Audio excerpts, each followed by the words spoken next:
आज वाला कहाँ है वो मैप?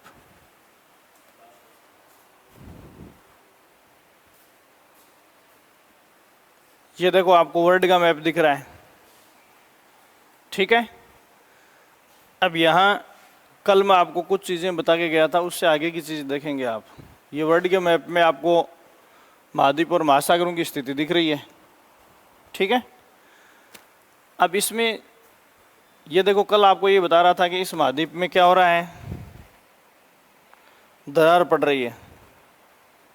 तो हो सकता है कि कुछ समय बाद ये सेपरेट हो जाए। तो एक सवाल है, महाद्वीपीय विस्थापन का सिद्धांत, ये वेगनर का है। वेगनर ने जो महाद्वीपीय विस्थापन का सिद्धांत बताया है, इस सिद्धांत में ये बताया कि जब महाद्वीप और महासागरों की उत्पत्ति हुई थी, तो उस समय जब दरारों से ये महाद्वीप खंडित हुए थे, उस समय इनमें गति किधर थी? उत्तर की तरफ थी। कौन सी साइड में थी? उत्तर की तरफ। तो यहाँ देखो, ये मान लो कि बीचों बीच अपन किसकी बात कर रहे हैं? भूमध्य रेखा की बात कर रहे हैं, ठीक है। अब इन महाद्वीपीय खंडों में आज भी मोशन जो है वो दक्षिण से उत्तर की ओर है। मतलब जैसे पानी के ऊपर तैरती हुई स्पंज की गेंद है, और इनमें गति किधर है? इधर है। तो देखो, ऑलरेडी जो अधिकांश जो महाद्वीप हैं, कंटिनेंट है, वो किस गोलार्ध में है? उत्तरी गोलार्ध में, दिख रहे हैं ना। और बहुत दक्षिणी गोलार्ध में जो चीज़ें हैं ये बहुत ही कम है। यहाँ देखो अपन, ये लाइन मैंने थोड़ी ऊपर खींच दी,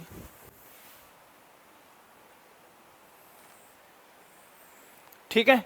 यहाँ देखो सवाल क्या है, समय के साथ साथ इन दोनों का अनुपात आपसे पूछा जाए, समय के साथ साथ महाद्वीपों का जो क्षेत्रफल का अनुपात है वो दोनों गोलार्धों के सापेक्ष कैसे बदल रहा है। तो आज भी इनमें मोशन इधर है। इसका मतलब ये जो बची हुई भूगर्भीय चट्टानें वो किधर खिसक रही है? उत्तरी गोलार्ध की ओर। तो धीरे धीरे उत्तरी गोलार्ध में महाद्वीपों का अनुपात क्या हो रहा है? बढ़ रहा है। और महाद्वीपों का अनुपात बढ़ रहा है, इसका मतलब महासागर का अनुपात क्या हो रहा है? घट रहा है। और महासागरों का अनुपात किस में बढ़ रहा है? दक्षिणी गोलार्ध में बढ़ रहा है। ये मोशन आज भी जारी है। और बहुत सारे भूगर्भीय परिवर्तन, जैसे मैंने अफ्रीका का आपको उदाहरण बताया है। तो ये जो, वैसे देखें तो भूगोल ऑप्शनल सब्जेक्ट का है, ये समझ गए आप भाई। थ्योरी जो है वो आपसे जीके में नहीं पूछी जाएगी कि महाद्वीपीय विस्थापन का सिद्धांत क्या है, किसने दिया, ये कोई नहीं पूछेगा। लेकिन प्रैक्टिकली बात ये है कि समय के साथ साथ जो पृथ्वी की चट्टानें हैं, इन चट्टानों का विस्तार या अनुपात जो वो किस गोलार्ध में हो रहा है? उत्तरी गोलार्ध में हो रहा है। और दक्षिणी गोलार्ध में इनका अनुपात क्या हो रहा है? घट रहा है, ठीक है। ये चीज़ आपको ध्यान में रखनी है। कहने का मतलब ये है कि महाद्वीपों में जो गति है वो किधर है, और अगर थोड़ा सा इसको घुमा दें तो इसकी डायरेक्शन जो है वो ऐसे है।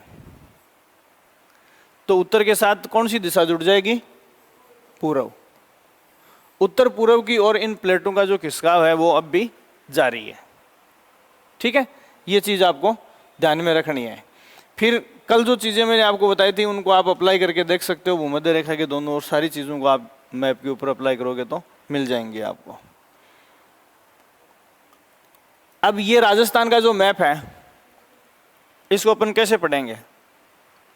तो देखो, राजस्थान की जो स्टडी आपको करनी है,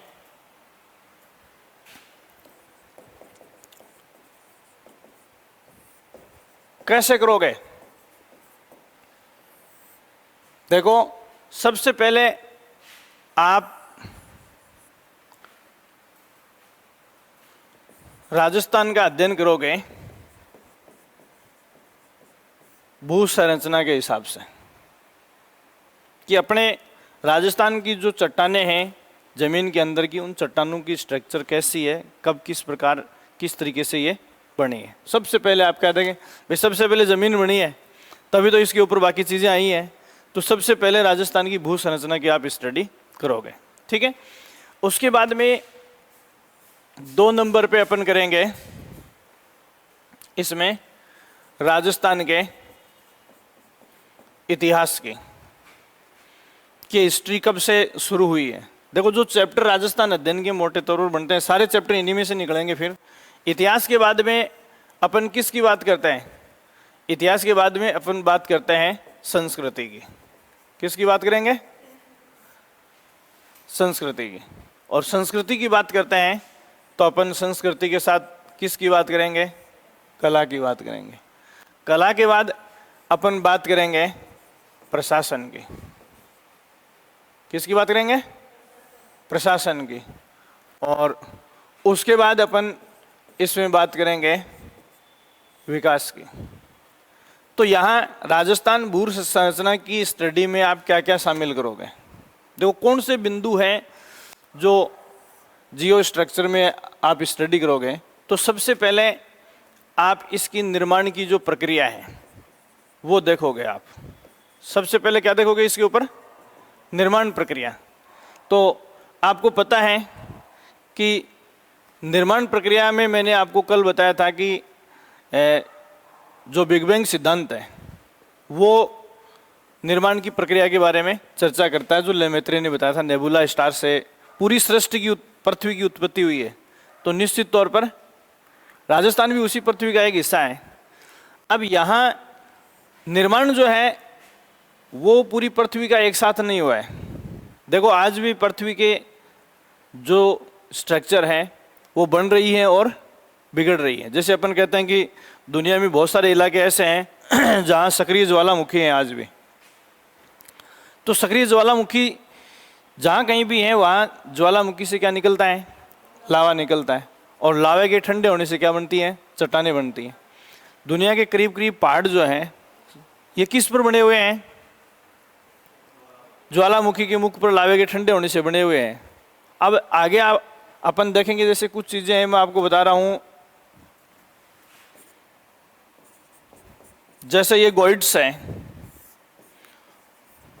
पर्वत है, ठीक है। तो इन दोनों में क्या फर्क है?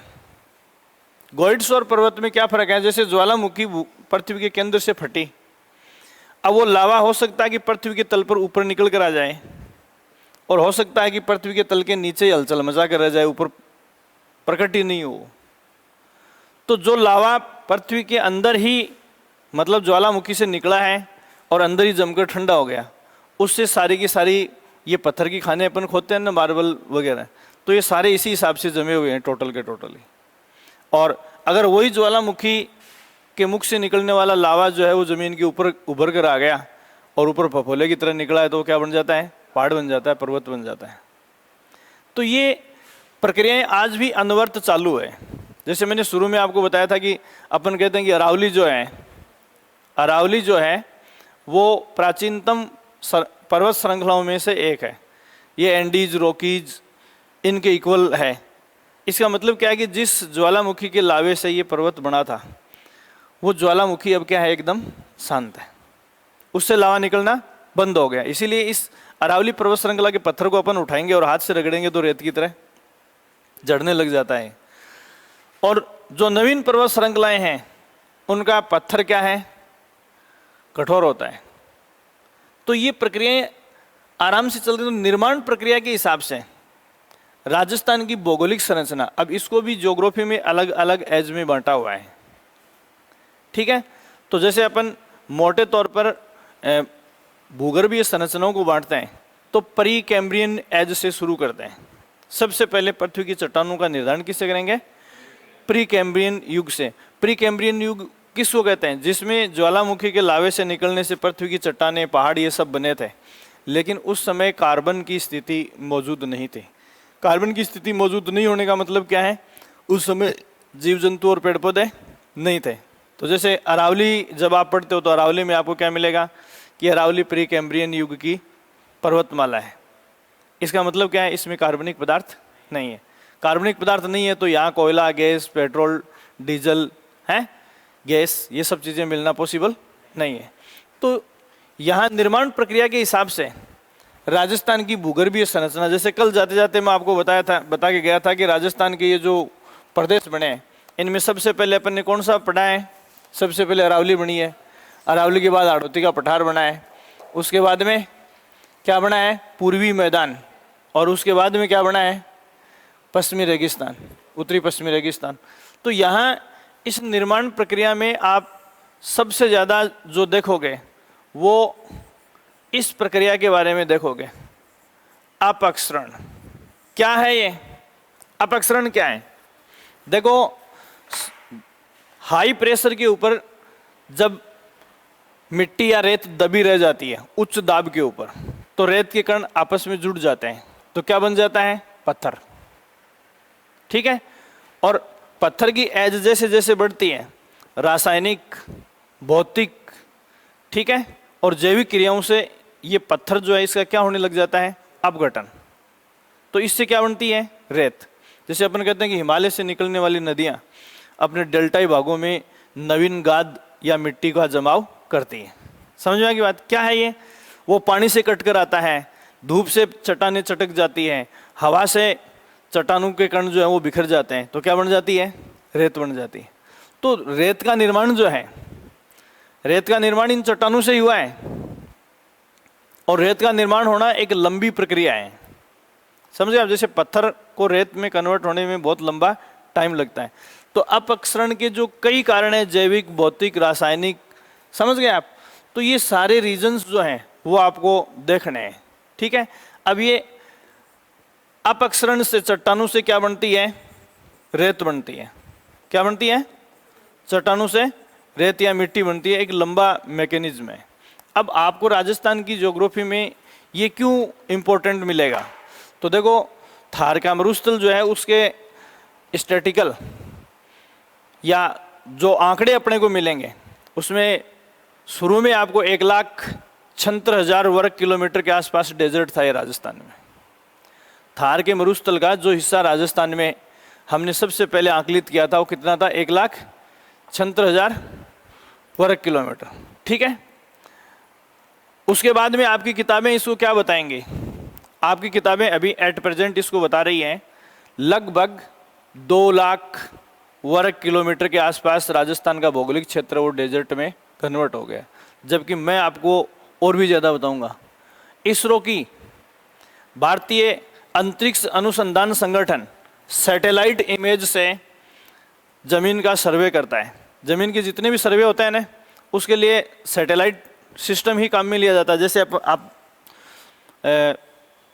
वनस्पति का चैप्टर पढ़ते हो, तो वनस्पति के चैप्टर में आपको क्या मिलता है, वनावरण। कुछ चीज़ें मैं बता रहा हूँ जिनको आपको ध्यान में रखना है। वनावरण देखते हैं अपन। ठीक है, तो वनस्पति और वन में क्या फर्क है? वनस्पति और वन में क्या फर्क है?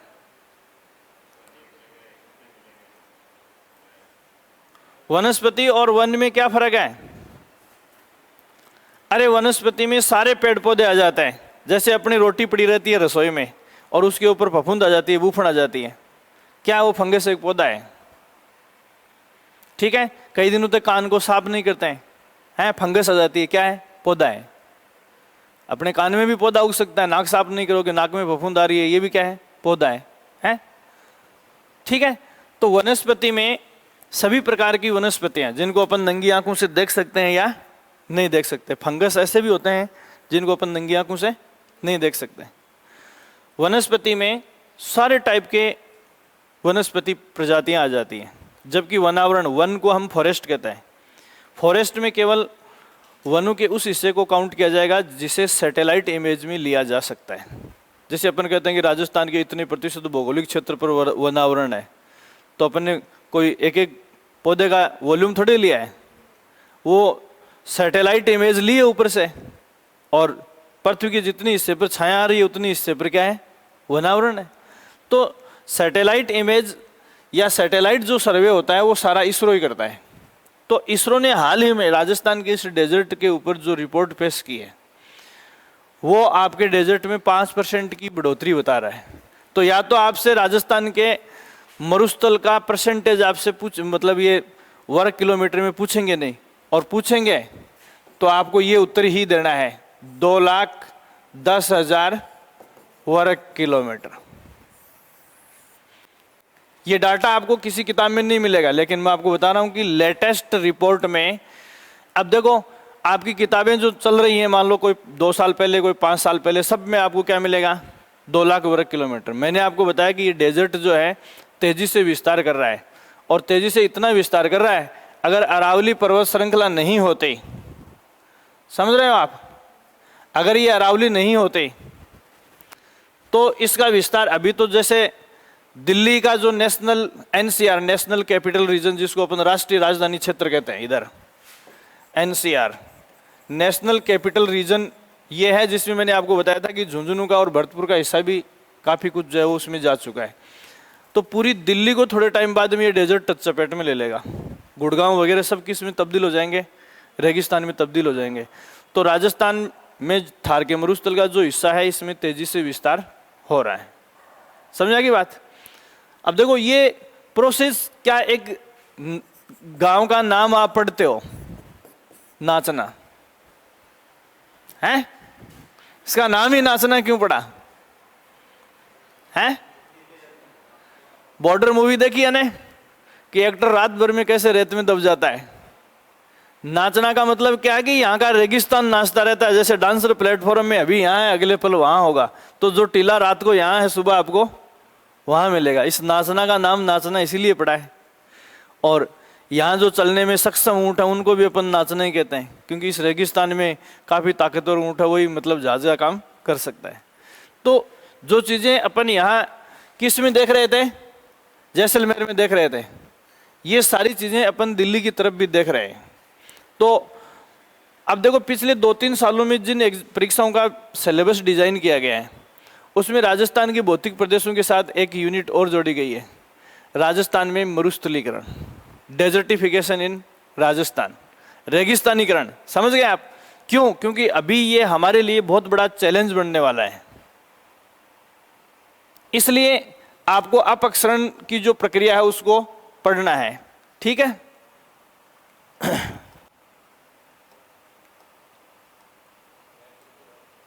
पीछे गया क्या? ये देखो, तो सबसे पहले भू संरचना। तो देखो पेंजिया थ्योरी या बिग बैंग सिद्धांत से इसका क्या संबंध है, कौन से युग में कौन सी चट्टानों का निर्माण हुआ, सबसे पहले आप इसमें भू संरचना में ये चीजें देखोगे। ठीक है? अब दूसरी बात है कि क्या अपने पास इसका फाइनल सेटलमेंट है।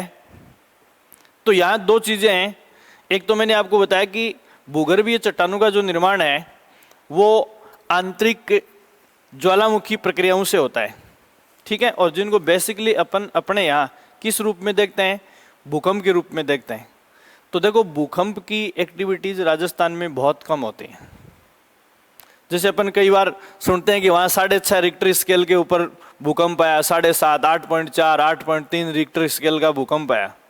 अगर उस इंटेंसिटी का भूकंप अपने यहाँ इस डेजर्ट में आ जाए तो हम में से कोई नहीं बचेगा, नहीं ये घर बिल्डिंग कुछ नहीं बचेगा, सब नीचे चली जाएंगे। अगर 7.5 से ऊपर की रिक्टर स्केल का भूकंप अपने इस रेगिस्तान में आता है तो जो चट्टानी इलाके हैं उनमें दरारें इतनी ज़्यादा आसानी से नहीं होती हैं, और ये रेत पूरी फिसल जाएगी, जैसे कुएं में या गड्ढे में जाती है ना, वैसे चली जाएगी।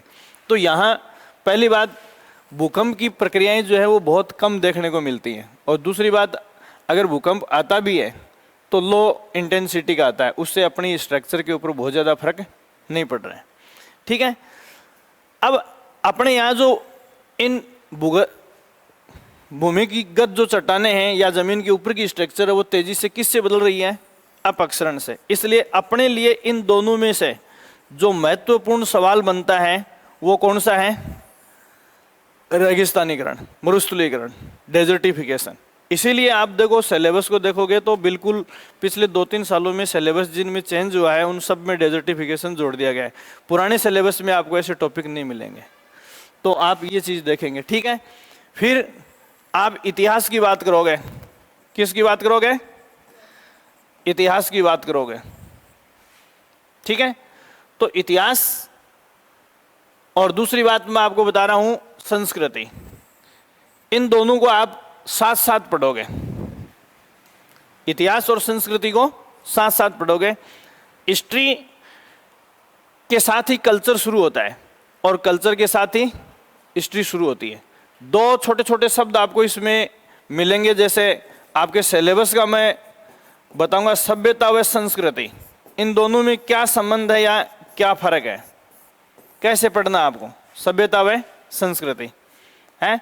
जैसे आप कालीबंगा, हड़प्पा, मोहनजोदड़ो पढ़ते हो ना, क्या है ये सभ्यताएं। सभ्यता और संस्कृति में क्या फर्क है, बचपन से पढ़ रहे हैं ना, छठी क्लास से आ रहा है, चैप्टर का नाम ही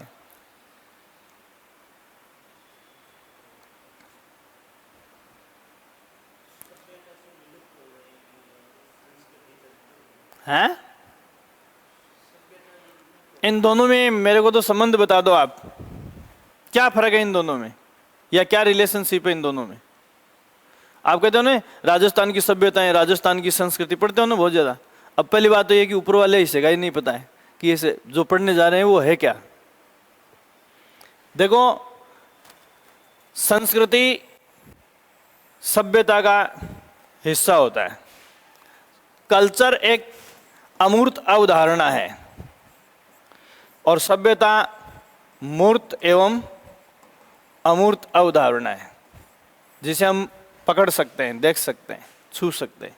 तो सभ्यता में अब जैसे सिंधु घाटी सभ्यता या कोई भी आप कालीबंगा सभ्यता पढ़ते हो तो उसमें सारी चीज़ें मिलती हैं कि जौ के दाने मिले, ऐसे मकान थे, ऐसी नालियाँ थी, ऐसे पशुओं को पालते थे, इन मूर्तियों के मिलने से ऐसा लगता है कि ऐसे देवताओं की पूजा की जाती थी, सब पढ़ते हो आप। तो देखो संस्कृति जो है वो सभ्यता का वो पार्ट है जिसमें उस समय की रहन सहन की जीवन शैलियाँ आती हैं। संस्कृति सभ्यता का वो भाग है जिसमें जीवन जीने के तौर तरीके आते हैं कि लोग कैसे जीवन जीते थे, वो कल्चर है। ठीक है, जैसे मैं एक अपन कहते हैं कि समकोण पर काटती हुई सड़कें, सड़कों के दोनों ओर नालियाँ, ये सब पढ़ते हो ना आप। तो ये क्या है, ये कल्चर नहीं है, ये सभ्यता का पार्ट तो है लेकिन कल्चर नहीं है। तो देखो किसी भी सभ्यता में या किसी भी काल का इतिहास हम पढ़ रहे हैं उसको हम किसके माध्यम से पढ़ेंगे, सभ्यताओं के माध्यम से। और किसी भी सभ्यता में लोगों के जीवन के जीने के जो तौर तरीके होते हैं वो किस में पढ़ते हैं, कल्चर में, संस्कृति में। जैसे नाचना गाना, खान पान, वेशभूषा है, ऑर्नामेंट्स, ये सब चीज़ें किसका है, कल्चर का हिस्सा है। ठीक है, तो यहाँ सभ्यता और संस्कृति को आप साथ साथ पढ़ेंगे। ठीक है, अब यहाँ राजस्थान की हिस्ट्री आप पढ़ोगे तो राजस्थान की हिस्ट्री आपके सिलेबस में जनरली कहाँ से आती है। तो देखो किसी भी भौगोलिक क्षेत्र का या किसी भी सभ्यता का इतिहास उतना ही पुराना है जितना उस क्षेत्र में मनुष्य का, मतलब मनुष्य की हिस्ट्री मनुष्य के साथ ही शुरू हो जाती है। ठीक है, मनुष्य की हिस्ट्री मनुष्य के साथ ही शुरू हो जाती है। तो अपने को यही पता नहीं है कि अपना पहला पूर्वज कब आया था। तो आपके सिलेबस में देखो राजस्थान की हिस्ट्री कब से शुरू होती है, गुर्जर प्रतिहारों से शुरू होती है। समझ रहे हो आप, किससे, गुर्जर प्रतिहारों से। यही है पहला चैप्टर आपकी हिस्ट्री में, किसी भी एग्जाम में आप देखोगे। इसका मतलब क्या है, इतिहास में एक शब्द पढ़ते हैं अपन, प्रागैतिहासिक काल। ठीक है, इसमें पहला पार्ट है प्राक और प्लस इतिहास। इतिहास इति प्लस हास। इति मतलब हमारे पास प्रमाणित जो अकाउंट है इतिहास का उसको हम इतिहास में पढ़ते हैं। इससे पहले भी हम थे लेकिन हमारे पास उसका नियमित या प्रमाणित अकाउंट नहीं है। तो इतिहास में वो घटनाएं जो इतिहास पूर्व की हैं, प्राग का मतलब पूर्व होता है, उन घटनाओं का अध्ययन नहीं किया जाता है क्योंकि उनमें कोई ऑथेंटिसिटी नहीं है।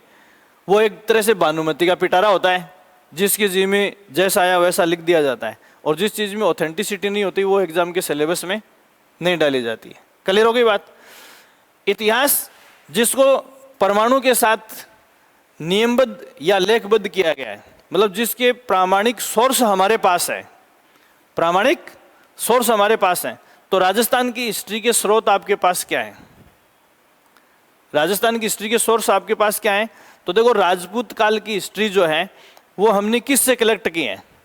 हमने शिलालेखों से, ताड़पत्रों से, कागज की तरह, पहले कागज की जगह ताड़पत्रों का इस्तेमाल किया जाता था।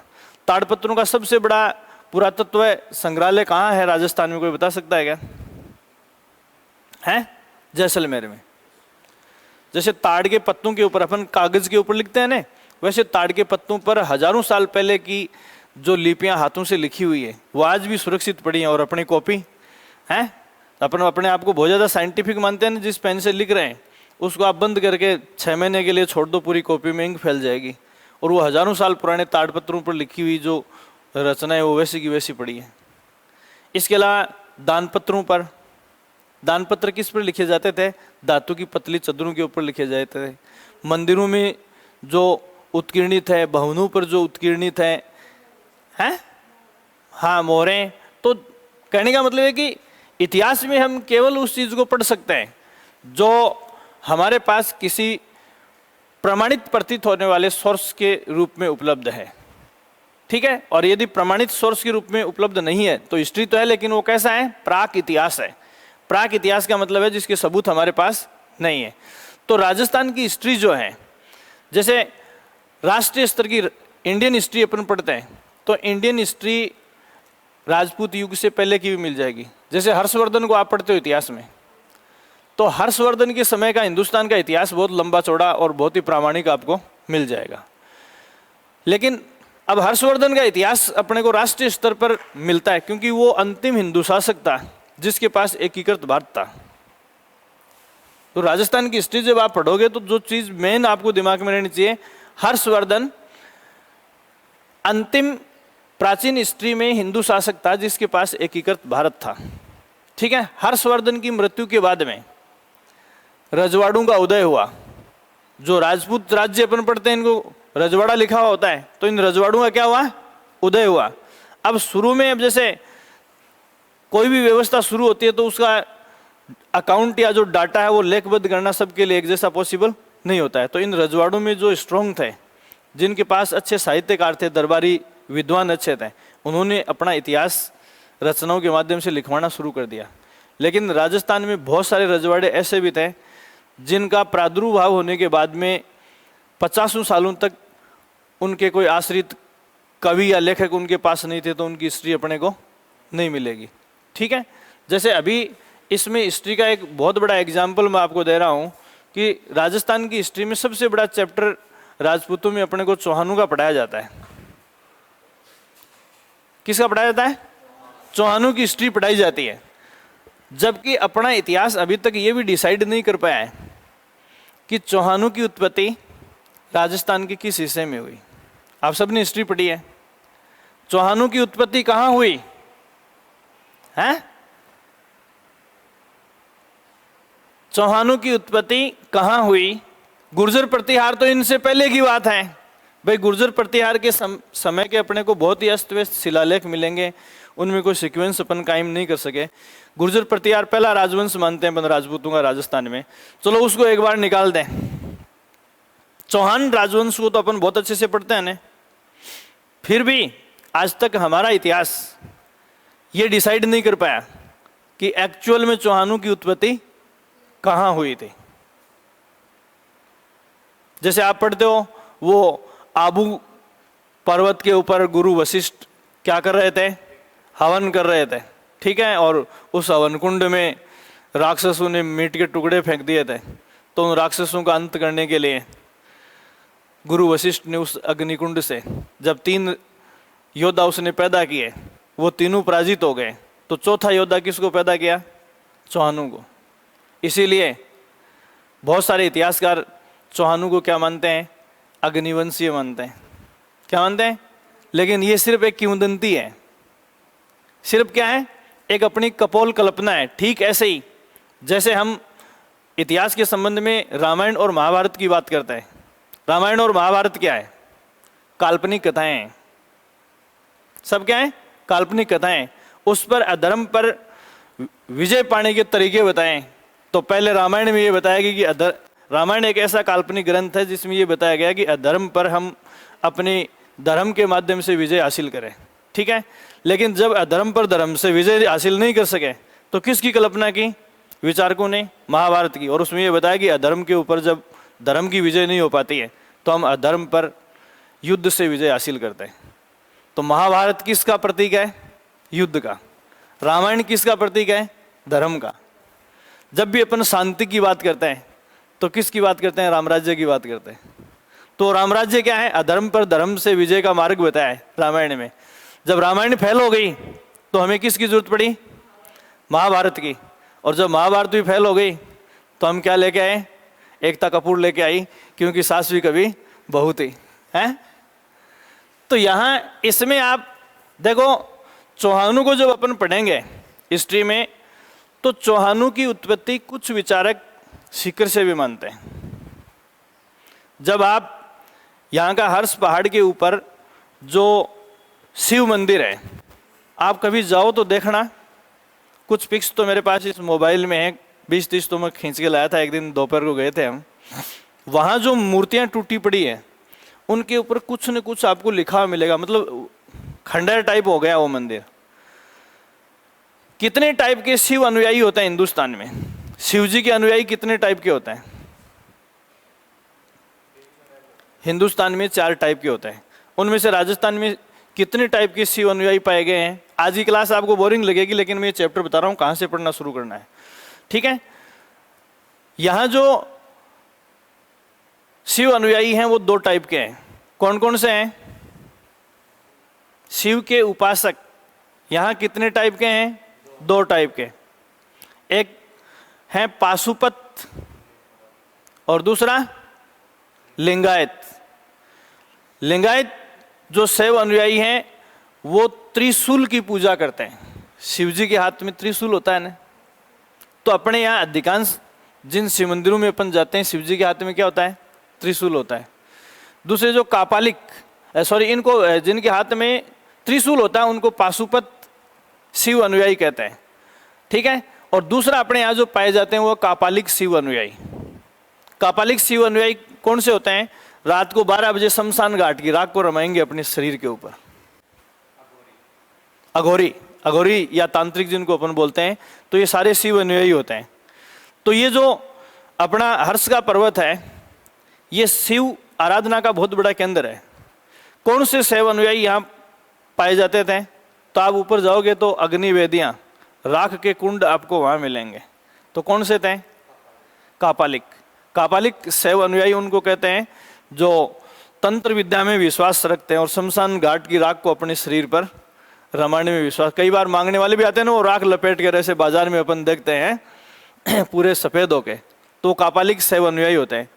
अब यहाँ देखो, इस मंदिर को जाके आप देखोगे तो उसमें आपको एक बहुत बड़ा संकेत मिलेगा कि हर्ष पहाड़ के आसपास चौहान राजपूतों की उत्पत्ति हुई थी।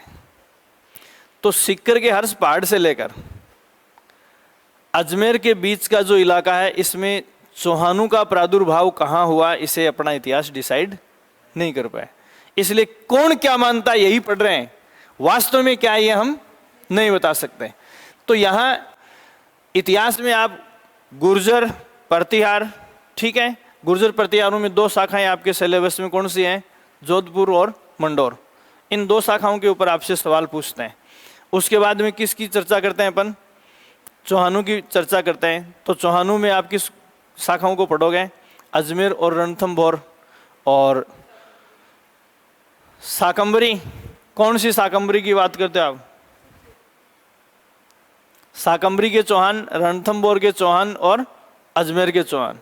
इसके अलावा चौहानों की कुछ उपशाखाएं हुई हैं।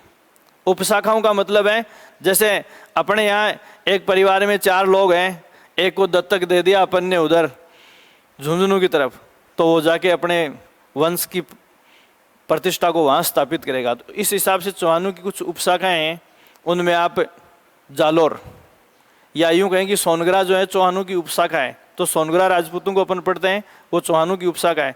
तो आपको सबसे पहले क्या करना है, जैसे राजस्थान का इतिहास आप पढ़ोगे तो देखो किसी भी किताब में डायग्राम ऐसे बना होता है इस हिसाब से, ठीक है। राजपूतों को इस तरीके से बांटना है, आपको वैगन व्हील बनाना है, हिस्ट्री आपको कहाँ से शुरू करनी है? यहाँ से, गुर्जर प्रतिहारों से। तो देखो इस पाई डायग्राम में की स्टार्टिंग जो है वो इस बॉक्स से होती है, ऊपर वाली खड़ी लाइन से, यहाँ से शुरू करते हैं और ये कैसे घूमेगा? ऐसे घूमेगा। तो प्राचीनतम राजपूतों से लेकर सबसे पहले एक पहिया बनाओगे, किस क्रम में आपको राजपूतों को पढ़ना है। इस बॉक्स में आप लिखोगे गुर्जर प्रतिहार, चौहान, सोनगरा, ये सब लिखोगे आप, राठौड़, ठीक है। फिर उनके नीचे एरो का निशान लगा के इनकी जो प्रमुख राजधानियाँ हैं जहाँ से इन्होंने राज किया है वो लिखोगे। फिर उसके बाद में वेगन व्हील के बाहर किस राजधानी से किस शासक ने अच्छे से राज किया है। समझ में आ गई क्या बात? एक पेज में पूरा राजपूत राज जो साम्राज्य है एक वाइट पेपर के ऊपर आपको बनाना है। समझ गए आप? वाइट पेपर के ऊपर राजस्थान की पूरी हिस्ट्री सिंगल व्हील वैगन में आपके पास होनी चाहिए। उससे आपको आइडिया लगेगा कब कौन आया, किसने कहाँ से राज किया, किस राजधानी से राज करने वालों में कौन कौन प्रसिद्ध थे और उसका मुकाबला किन किन से हुआ और उनके बीच कब और कौन कौन सी लड़ाइयाँ हुई। इसके अलावा इतिहास में क्या है? कितने पेज में? सिंगल पेज में राजस्थान की 50% हिस्ट्री आपके पास होनी चाहिए। तो ये तरीका आपको इतिहास पढ़ने का है। कल्चर जो है, संस्कृति की अपन बात करते हैं, तो संस्कृति में देखो कोई लिमिट नहीं, आप कितना ही पढ़ते जाओ, ठीक है। तो कल्चर में आपको जो चीज़ें एग्जाम में पूछते हैं केवल वही, जैसे मैंने आपको लोकगीतों की बात बताई थी, एक वो लिया था, टेस्ट लिया था, ठीक है। तो लोकगीतों पे वो कोई आखिरी टेस्ट नहीं है, आपको बताऊंगा, हैं जितने उसमें पूछे नहीं आपसे उससे ज़्यादा तो मैं गा के सुना सकता हूँ आपको, हैं समझ गए ना आप? तो आपको लोकगीतों का, जैसे कल्चर में मैं आपको बताऊं कि कल्चर को आप चैप्टर वाइज डिवाइड करोगे। कल्चर को जब भी आप पढ़ोगे चैप्टर वाइज डिवाइड करोगे। तो कल्चर में आप कौन कौन से टॉपिक पढ़ते हो ये बताओ। कोई भी एक टॉपिक लेके अपन चलेंगे। राजस्थान की संस्कृति आपको पढ़नी है। अब इस संस्कृति में आपको, जैसे मैं आपको यहां से शुरू कर रहा हूं कि सबसे पहले आपने क्या पढ़ा? लोकगीत। देखना सेम वैसा का वैसा व्हील वैगन आपको इसमें बनाना है। अब लोकगीतों में आपको कौन सी चीज शामिल करनी है? तो राजस्थान के लोकगीतों का सबसे घनिष्ठ जो संबंध है वो किससे है? हमारे संस्कारों से। राजस्थान के लोकगीत किससे जुड़े हुए हैं? संस्कारों से। किससे? संस्कार। और संस्कार का अर्थ क्या होता है? संस्कार का अर्थ क्या होता है? कितने संस्कार होते हैं? कितने भी हो सकते हैं, कितने भी हो सकते हैं। लेकिन अपन अपने कल्चर में बेसिकली कितने संस्कारों का उल्लेख करते हैं? 16 संस्कारों का। गर्भ धारण से लेकर अंत्येष्टि तक। बच्चा जब माँ के गर्भ में आता है तब उसका पहला संस्कार गर्भ धारण किया जाता है, और आदमी मर जाता है तो उसको जलाना या दफनाना क्या है? आखिरी संस्कार है। मैंने आपको बताया राजस्थान के लोकगीतों का घनिष्ठ संबंध किससे है? संस्कारों से, ठीक है। दूसरे वे में बता रहा हूं, संस्कार का अर्थ क्या है? शुद्धिकरण। क्या है? शुद्धिकरण। संस्कार किस लिए किए जाते हैं? जैसे बच्चा पैदा होने के बाद उसका जड़ूला उतार के आते हैं, क्यों करते हैं? शुद्धिकरण के लिए, हैं। विवाह के समय जो सप्तपदी की रीति पूरी होती है किसके लिए? शुद्धिकरण के लिए। मरने के बाद अंत्येष्टि करते हैं किस लिए? शुद्धिकरण के लिए। इसका देखो कितना बढ़िया मीनिंग निकल कर आया है कि आदमी इस दुनिया में अशुद्ध ही आता है और अशुद्ध ही जाता है।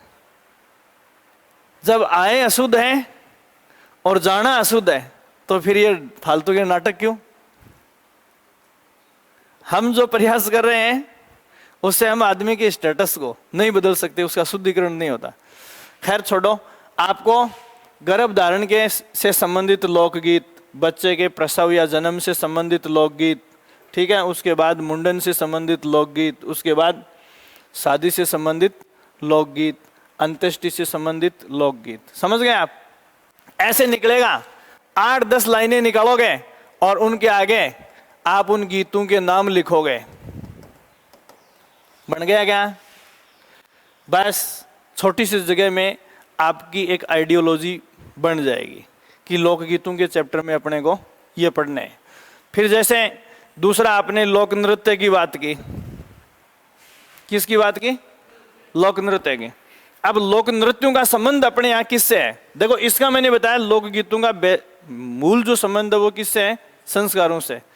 और लोक नृत्यों का संबंध किससे है? हालांकि संबंध और भी हो सकता है, लेकिन किससे है? त्योहार से।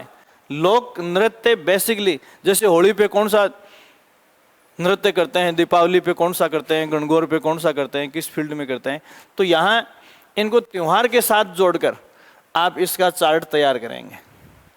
जिस वे में सवाल पूछा जाता है उसी हिसाब से आप इसको तैयार करेंगे। फिर जैसे आपके सामने आ गई लोक कला।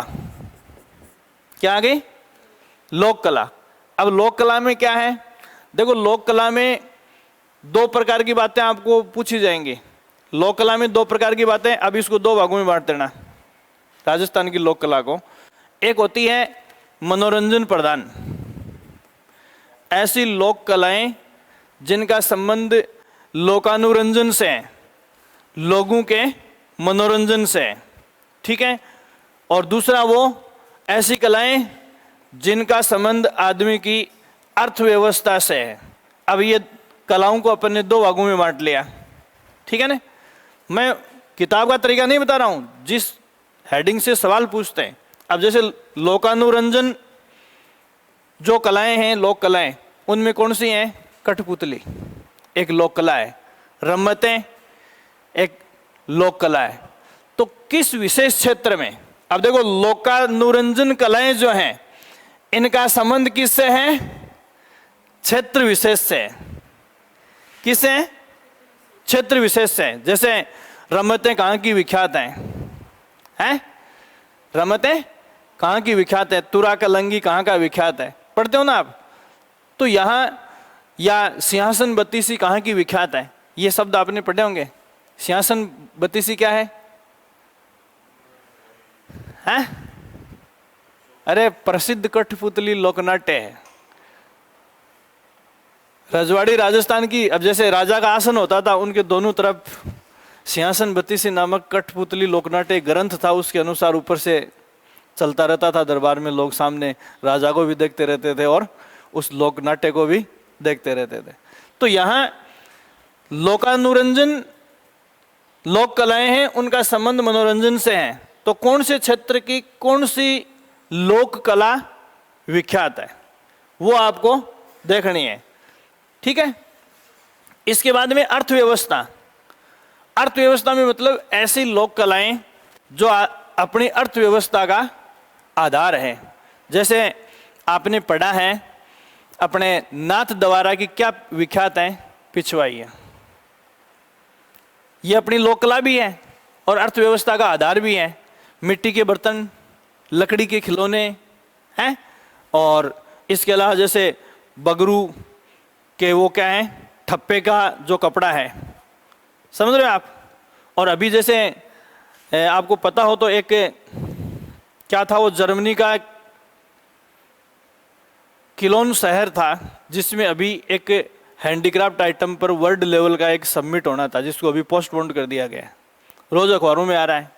तो देखो अभी लेटेस्टली जो रिपोर्ट छपी है वो ये है कि पूरे हिंदुस्तान में हैंडीक्राफ्ट आइटम्स का सबसे बड़ा एक्सपोर्ट डिस्ट्रिक्ट कौन सा है? जोधपुर है।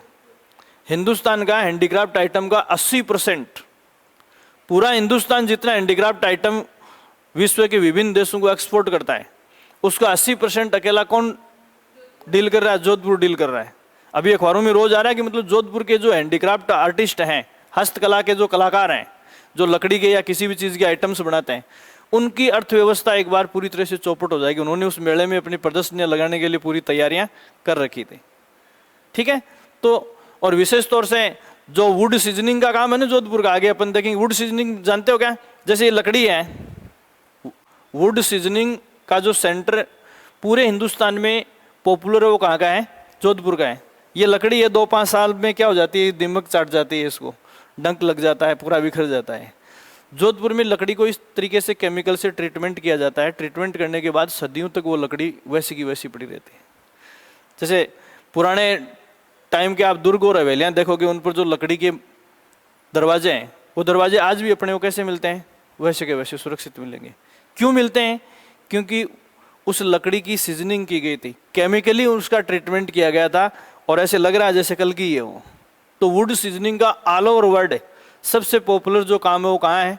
जोधपुर में। वहाँ 2 ट्रेनिंग इंस्टीट्यूट बने हुए हैं, जिनकी अपन जब हैंडीक्राफ्ट आइटम्स पढ़ेंगे उस समय मैं आपको बताऊंगा। तो ये जोधपुर वाला सवाल पूछ सकते हैं, ठीक है।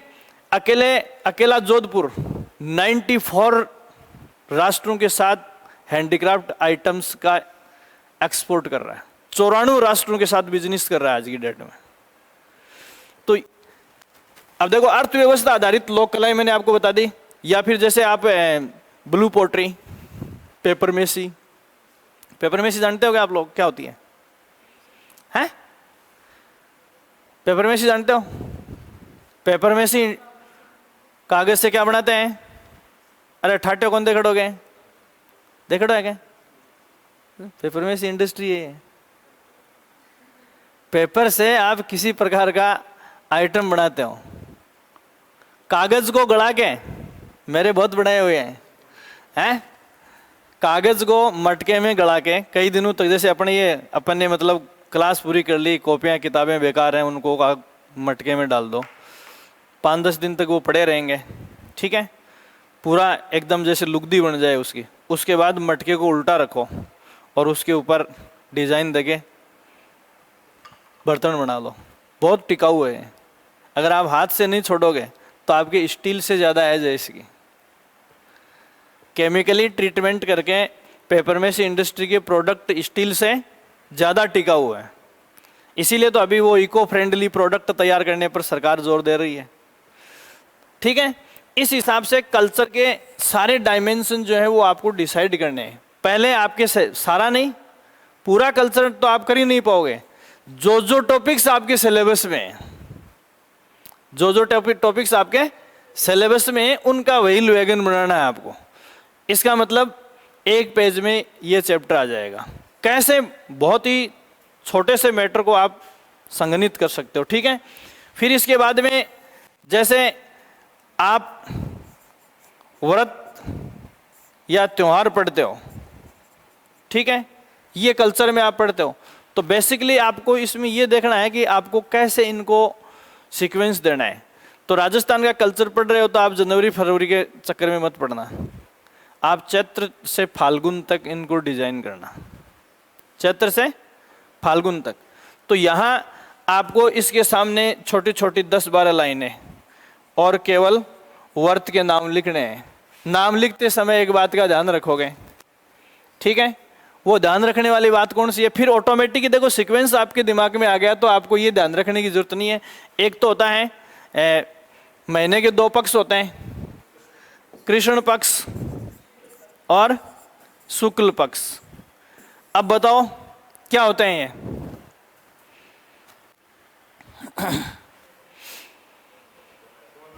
इनको दूसरे तरीके से भी लिख देते हैं, शुद्धि और बद्धि, शुद्धि और बद्धि।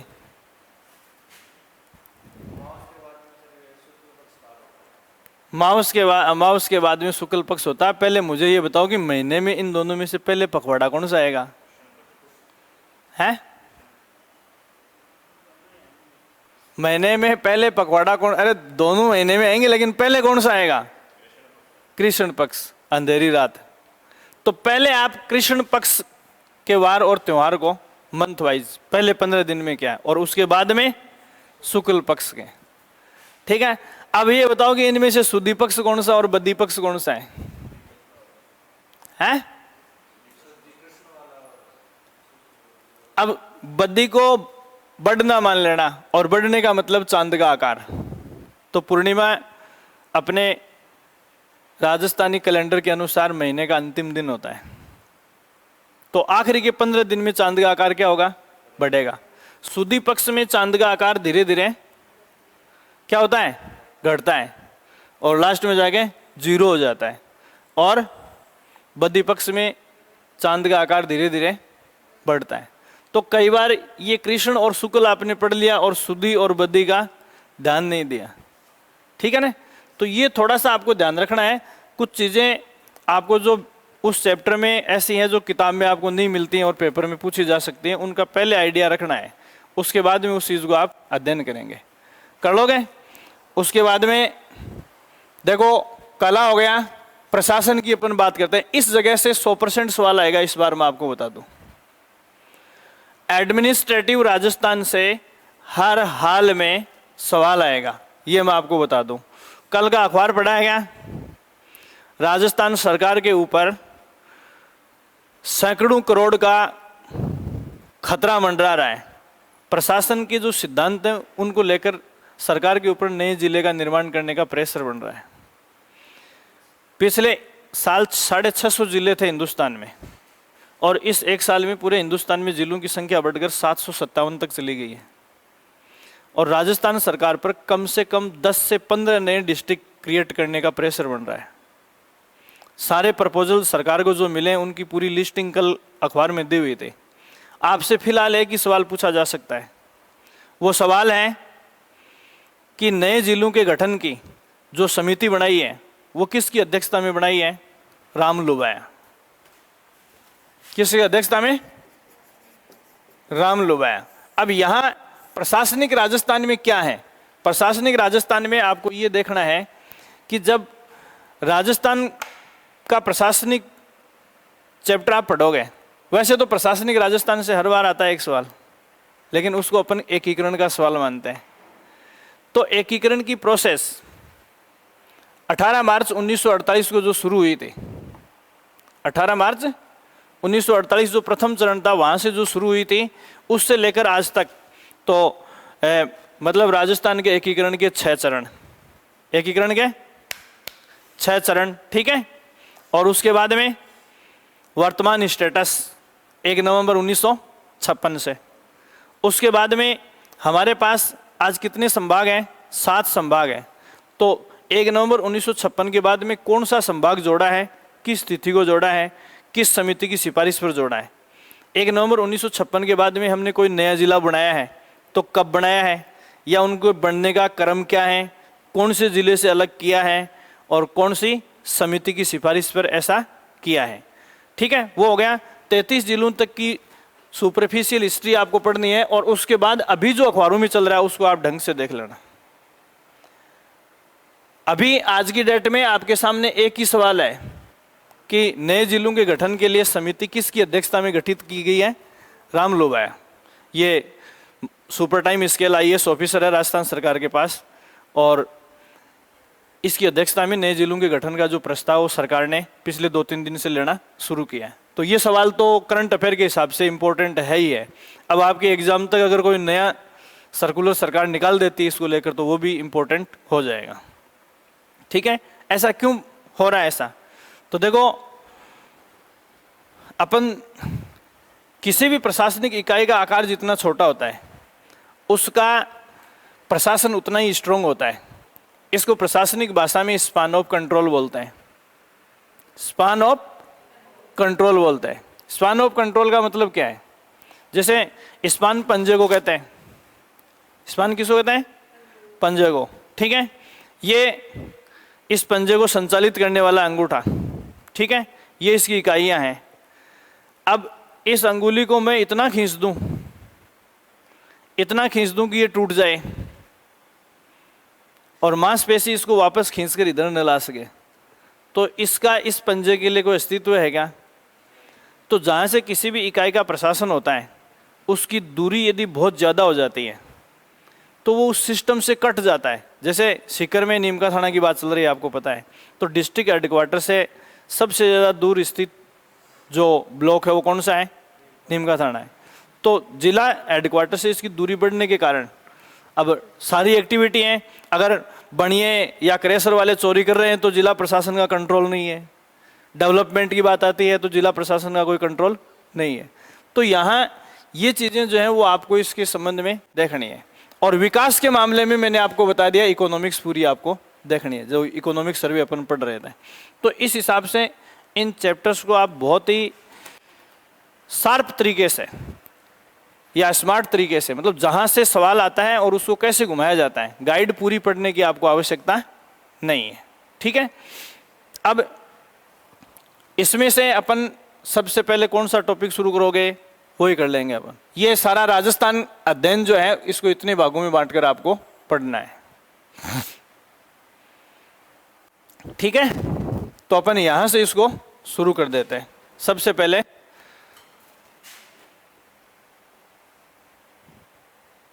ये देखो, इस चैप्टर से अपन शुरू करेंगे। तो कुछ चीजें मैं आपको एक पैसेज के रूप में लिखा रहा हूं, नोट करोगे आप इसमें।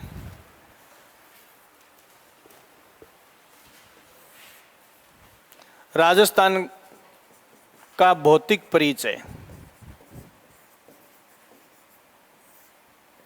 राजस्थान का भौतिक परिचय।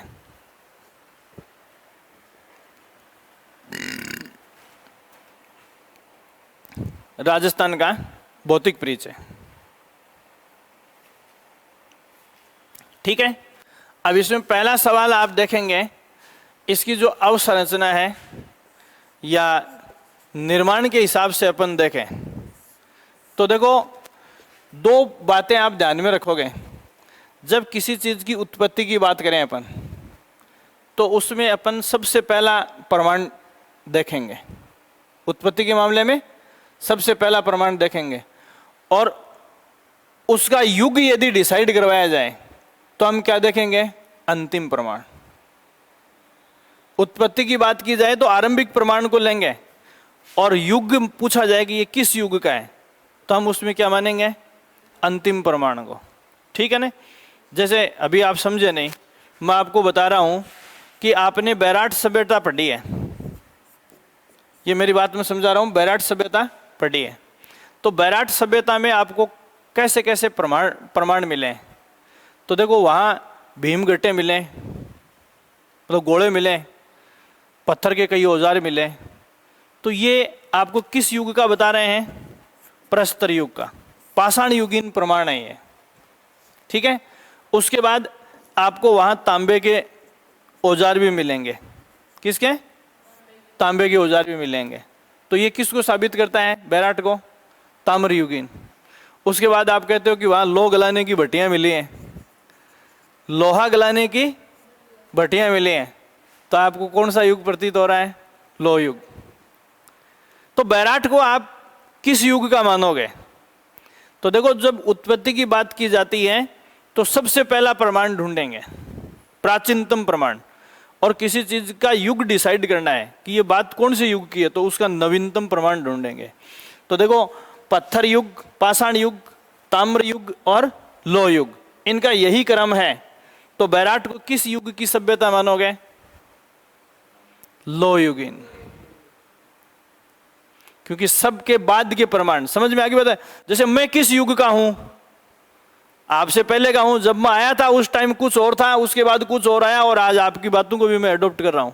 तो मेरा युग कौन सा होगा, आज का लेटेस्ट फाइनल चीज को एज डिसाइड करनी होती है तो अंतिम प्रमाण को देखेंगे, और शुरुआत देखनी है तो आरंभिक प्रमाण को देखेंगे।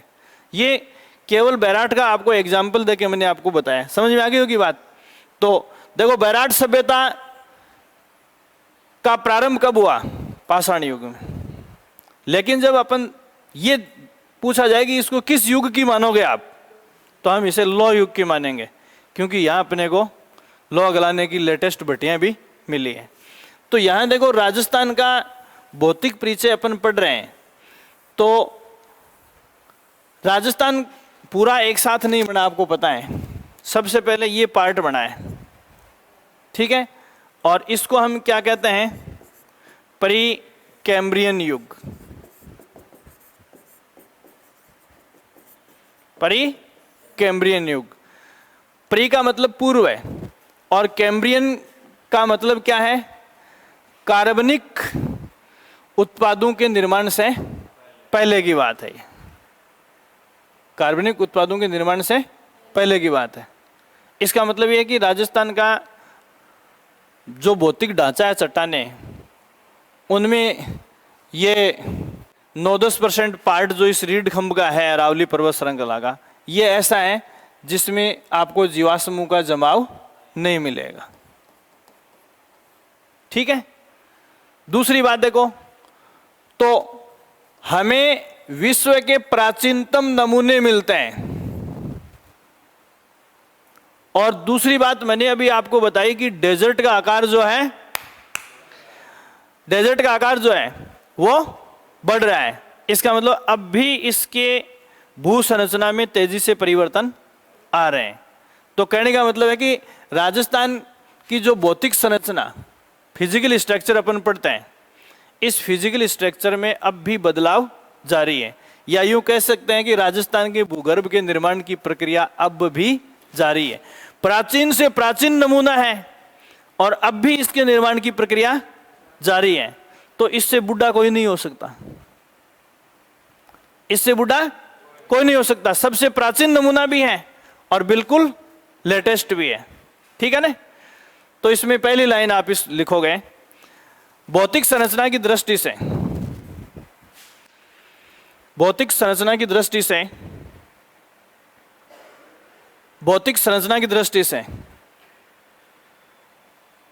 राजस्थान के भूगर्भ में, राजस्थान के भूगर्भ में, राजस्थान के भूगर्भ में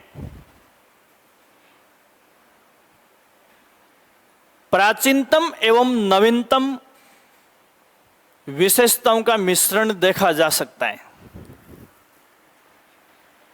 प्राचीनतम एवं नवीनतम विशेषताओं का मिश्रण देखा जा सकता है।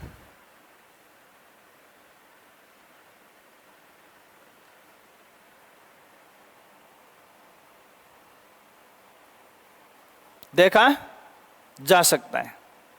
ठीक है। मतलब जितना पुराना होना चाहिए उतना भी है और जितना नया होना चाहिए वो भी है। प्राचीन क्यों है? जैसे इस बात को प्रूव कैसे करोगे? तो आप अरावली विश्व की प्राचीनतम पर्वत श्रृंखलाओं में से एक है। अरावली विश्व की प्राचीनतम पर्वत श्रृंखलाओं में से एक है। प्राचीनतम पर्वत श्रृंखलाओं में से एक है, जिसे प्री कैम्ब्रियन युग का माना जाता है, जिसे प्री कैम्ब्रियन युग का माना जाता है, जिसे प्री कैम्ब्रियन युग का माना जाता है, जिसमें जीवों की उत्पत्ति भी नहीं हुई थी, जिसमें जीवों की उत्पत्ति भी नहीं हुई थी, जीवों की उत्पत्ति भी नहीं हुई थी। यही कारण है कि अरावली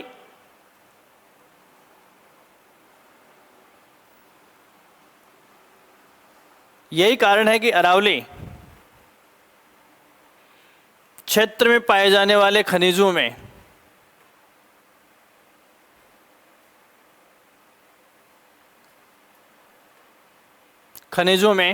कार्बनिक या जीवाश्मीय अंश अनुपस्थित हैं। कार्बनिक या जीवाश्मीय अंश अनुपस्थित हैं। कार्बनिक या जीवाश्मीय अंश अनुपस्थित हैं। ठीक है। इसमें अब देखो, मैंने आपको बताया था कि यहां मेटल्स ही क्यों पाई जाती हैं। भाई अरावली फील्ड में जो ज़्यादातर धातु और उपधातुएं क्यों पाई जाती हैं? तो पृथ्वी के क्रोड में जो लावा है ज्वालामुखी के फटने से बाहर निकलता है, तो पृथ्वी के क्रोड में धातुएं पिघली हुई अवस्था में होती हैं, धातुएं, और उस लावे के साथ वो बाहर आके जमा हो गई। ठंडी होने से वो किस रूप में आ गई? ठोस रूप में आ गई। समझ में आ गई ना बात? इस चीज़ को आप यहाँ छोड़ेंगे। अब दूसरा, जैसे मैंने कथन और कारण वाले सवालों की अपन बात करते हैं। ठीक है। तो यहाँ से क्या सवाल आपसे पूछ सकते हैं? जैसे मान लो क्वेश्चन आपको ये दे दिया कि अरावली में, लिखना की जरूरत नहीं है, अरावली में जीवाश्मीय खनिजों का अभाव है। अरावली में जीवाश्मीय खनिजों का अभाव है। ये मैंने क्वेश्चन में आपको बता दिया कथन। क्या दे दिया? कथन। और दूसरा मैं यहां लिख रहा हूं, अरावली परीकैम्ब्रियन युग की चट्टानों से निर्मित है। परीकैम्ब्रियन युग की चट्टानों से निर्मित है। यह मैंने आपको कारण दे दिया। अब बताओ क्या होगा? इसका उत्तर आप निकाल लो।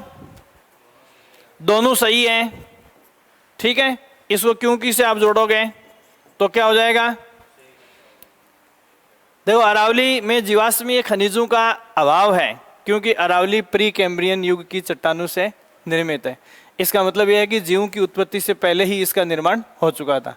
फिर सवाल ये आता है कि इसमें धातुएं कहाँ से आई? तो धातुएं तो पृथ्वी के क्रोड या केंद्र में उबलने वाले लावे में लिक्विड फॉर्म में थी, बाहर आके ठंडा होने से जम गई यहाँ। समझ गए? जैसे इसका लेटेस्ट एग्जाम्पल जो आपसे एग्जाम में पूछा जा सकता है, पूरे एशिया महाद्वीप की सबसे बड़ी यूरेनियम पट्टी भूगर्भीय सर्वेक्षण में अपने खेतड़ी से लेकर रघुनाथगढ़ तक देखी गई है। समझ गए आप? तो यहाँ यूरेनियम क्या है? धातु है। और खेतड़ी से लेकर रघुनाथगढ़ तक क्या है? अरावली पर्वत श्रृंखला है। तो ये यूरेनियम का जमाव उस लावे की वजह से हुआ है जिससे इसका निर्माण हुआ है, ठीक है। दूसरी बात देखो क्या है, जब इसमें भी इस चट्टान को अपन पढ़ेंगे या इस पर्वतमाला को जो अपन पढ़ेंगे तो देखो यहाँ इस साइड में क्या है? इधर सिरोही है क्या? माउंट आबू इधर ही है ना, ठीक है ना। और इधर क्या है?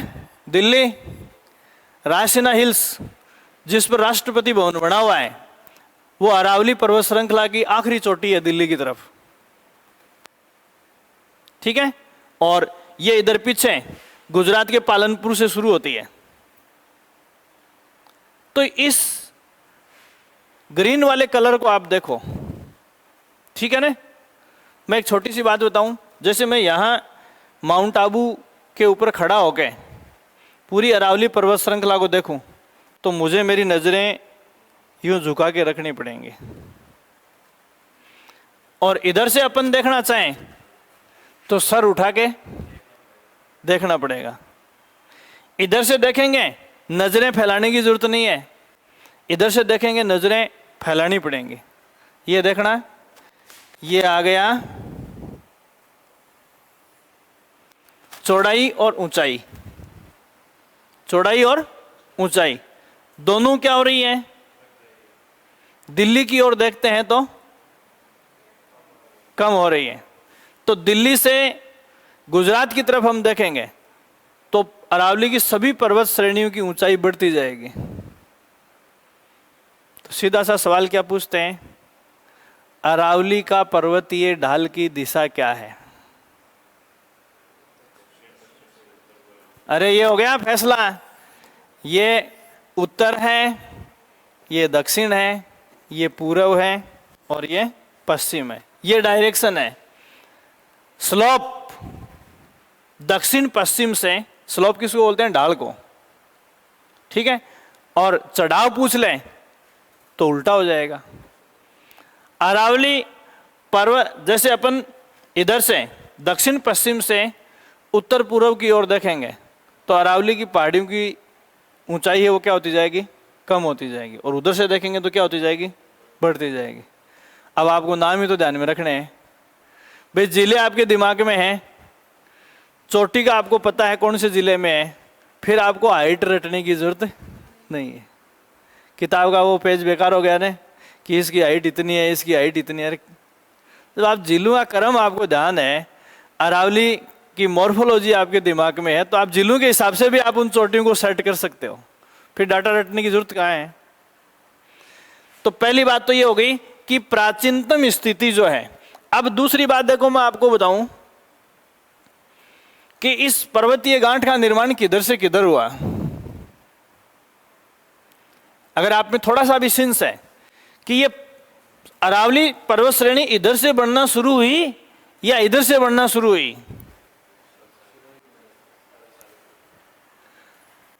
अरे ये खोपड़ी है। मैंने आपको बताया कि सेंट्रल नर्वस सिस्टम, ब्रेन और रीढ़ खंभ पहले बनता है, और रीढ़ खंभ और ब्रेन में से भी पहले क्या बनता है?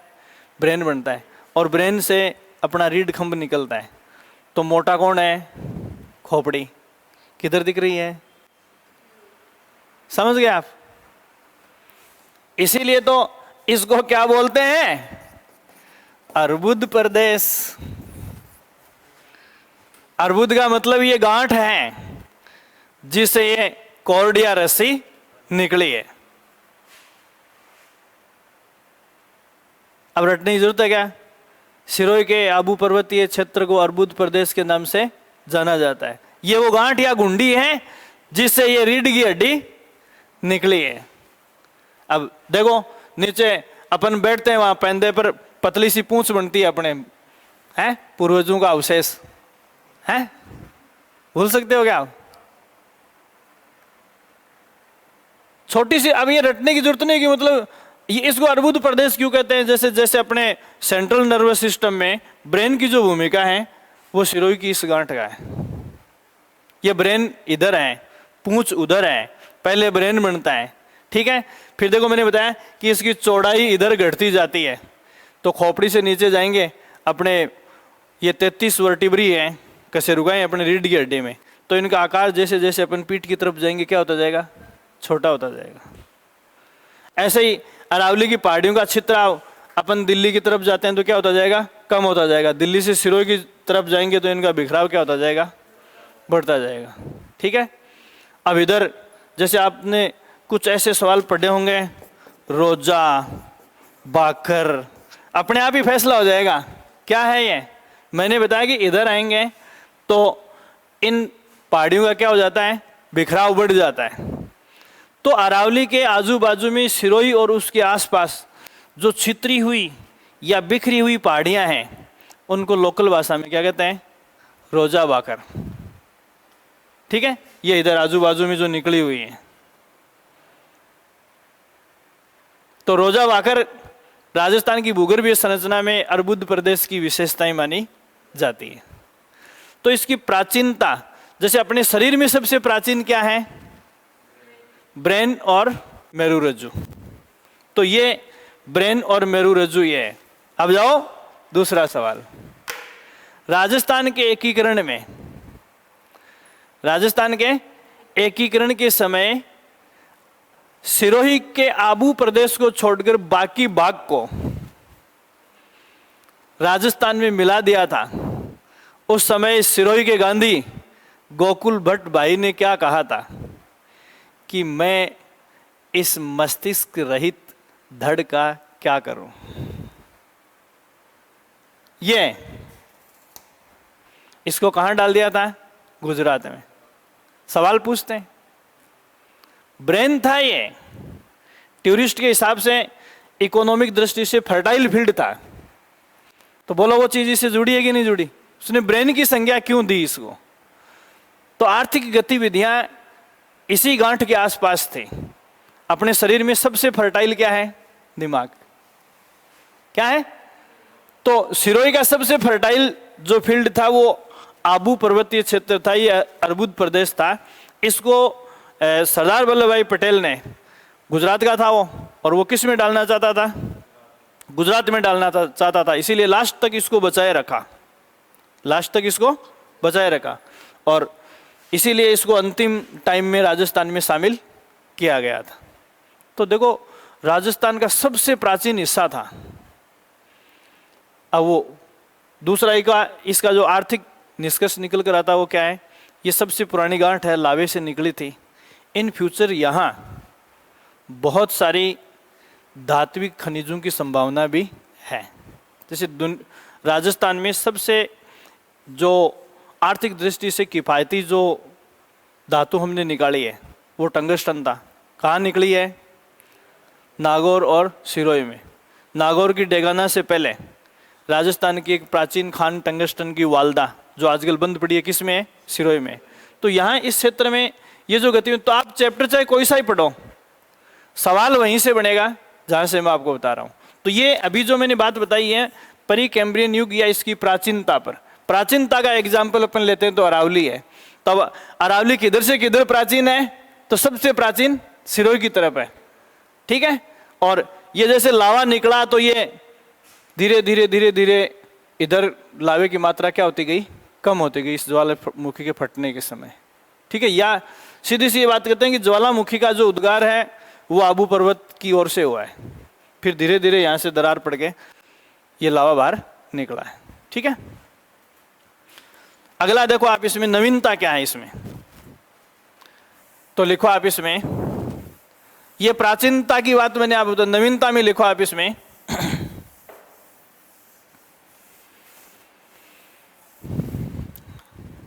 राजस्थान का उत्तरी पश्चिमी मरुस्थल,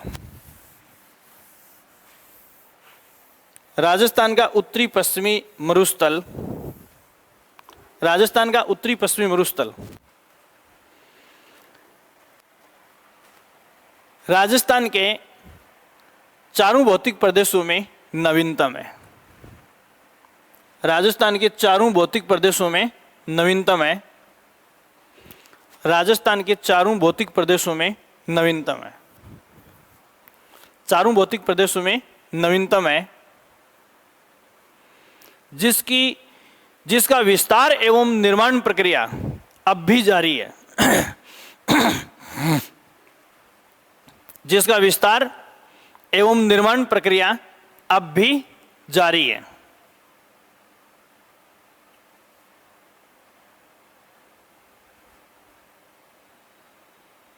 अब भी जारी है, ठीक है। तो देखो यहां दो चीजें, जैसे नवीनतम की बात करें, अगर ये अरावली पर्वतमाला नहीं होती, काल्पनिक सवालों के ऊपर जोर दें अपन तो बाकी के अपने आप हो जाएंगे। अगर ये अरावली पर्वतमाला, अभी जैसे मैंने कहा कि जैसे थार का मरुस्थल है भारत और पाकिस्तान में है, किस में है, भारत और पाकिस्तान में, पाकिस्तान के 2 स्टेट इसमें आते हैं, पाकिस्तान के 2 स्टेट इसमें आते हैं, और राजस्थान भारत के कितने स्टेट आते हैं, 4 स्टेट। इधर से क्रम ध्यान रखना, गुजरात आ गया, राजस्थान आ गया, राजस्थान के आगे कौन आएगा, हरियाणा और पंजाब। यहां देखो हरियाणा और फिर पंजाब, ये क्रमशः स्टेट है, 4 में इसका विस्तार है। और ये थार के मरुस्थल का विस्तार मैंने अभी आते ही आपको बताया था कि किताबों में आपको कितना मिलेगा, 2 लाख वर्ग किलोमीटर। अभी इसरो की ताज़ा रिपोर्ट के अनुसार 2,10,000 वर्ग किलोमीटर, मतलब 5% की बढ़ोतरी हो गई है पिछली रिपोर्ट के सापेक्ष। इसका मतलब ये है कि इस डेजर्ट का निर्माण अब भी अंडर प्रोसेस है, अब भी इसका निर्माण जारी है, ठीक है। तो आप इसमें लिखो, इस मरुस्थल का विस्तार अब भी जारी है।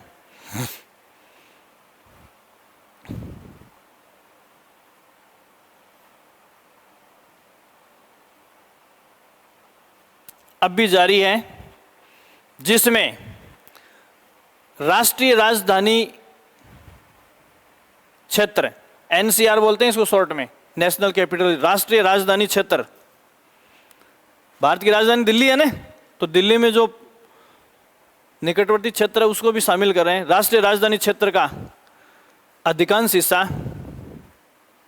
शामिल होने जा रहा है।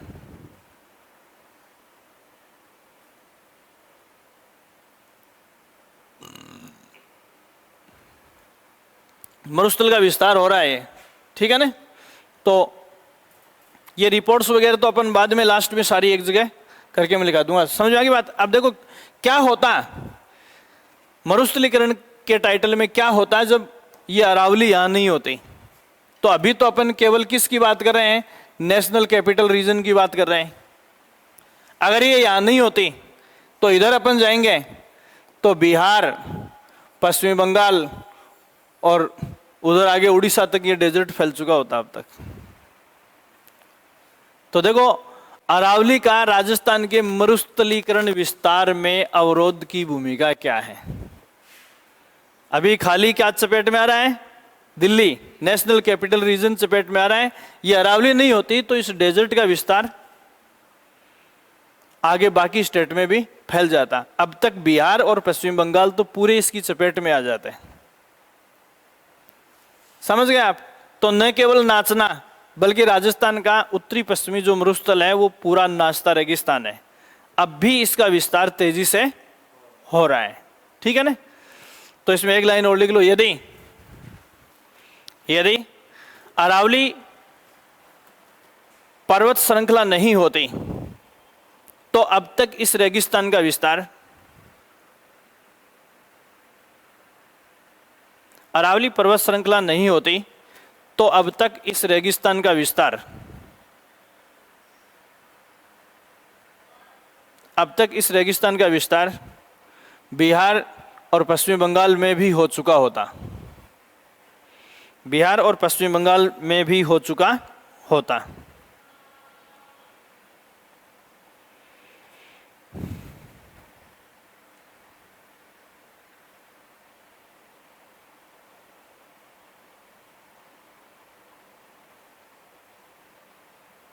हो चुका होता। इसके बाद में अगली चीज जो अपन देखेंगे, अब यहां से बाकी चीजें जो छोटी छोटी चीजें वो आपको ध्यान ही है। अब इस डेजर्ट की यदि अपन बात करें तो देखो इस डेजर्ट के निर्माण की दिशा क्या है। इससे अभी अपन प्राचीनतम पार्ट की बात कर रहे थे और इसको अपन नवीनतम पार्ट बोल रहे हैं। अगर इसके निर्माण की डायरेक्शन आपसे पूछी जाए तो क्या बताओगे आप?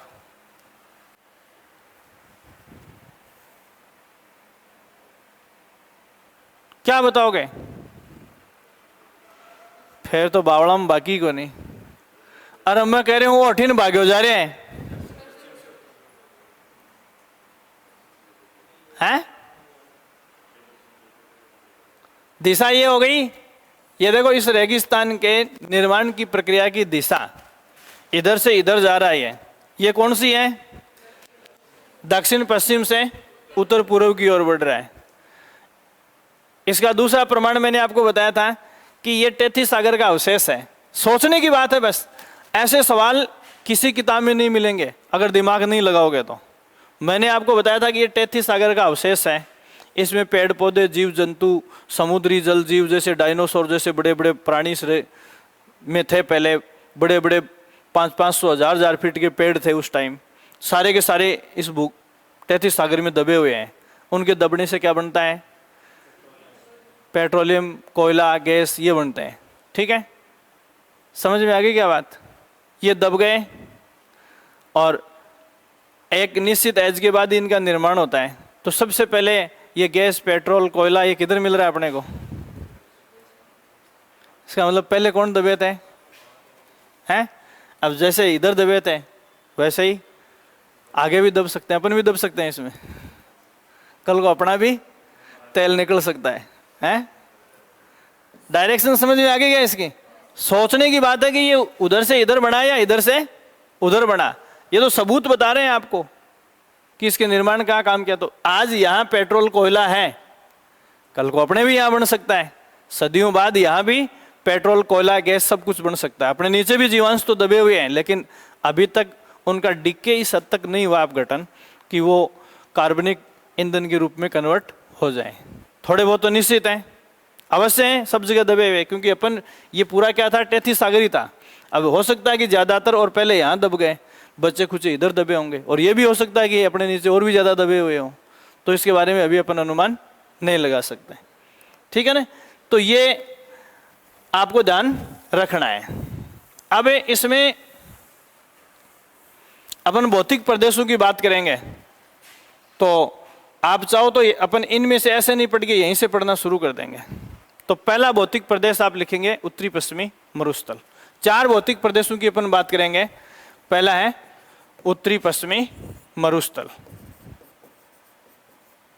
उत्तरी पश्चिमी मरुस्थल।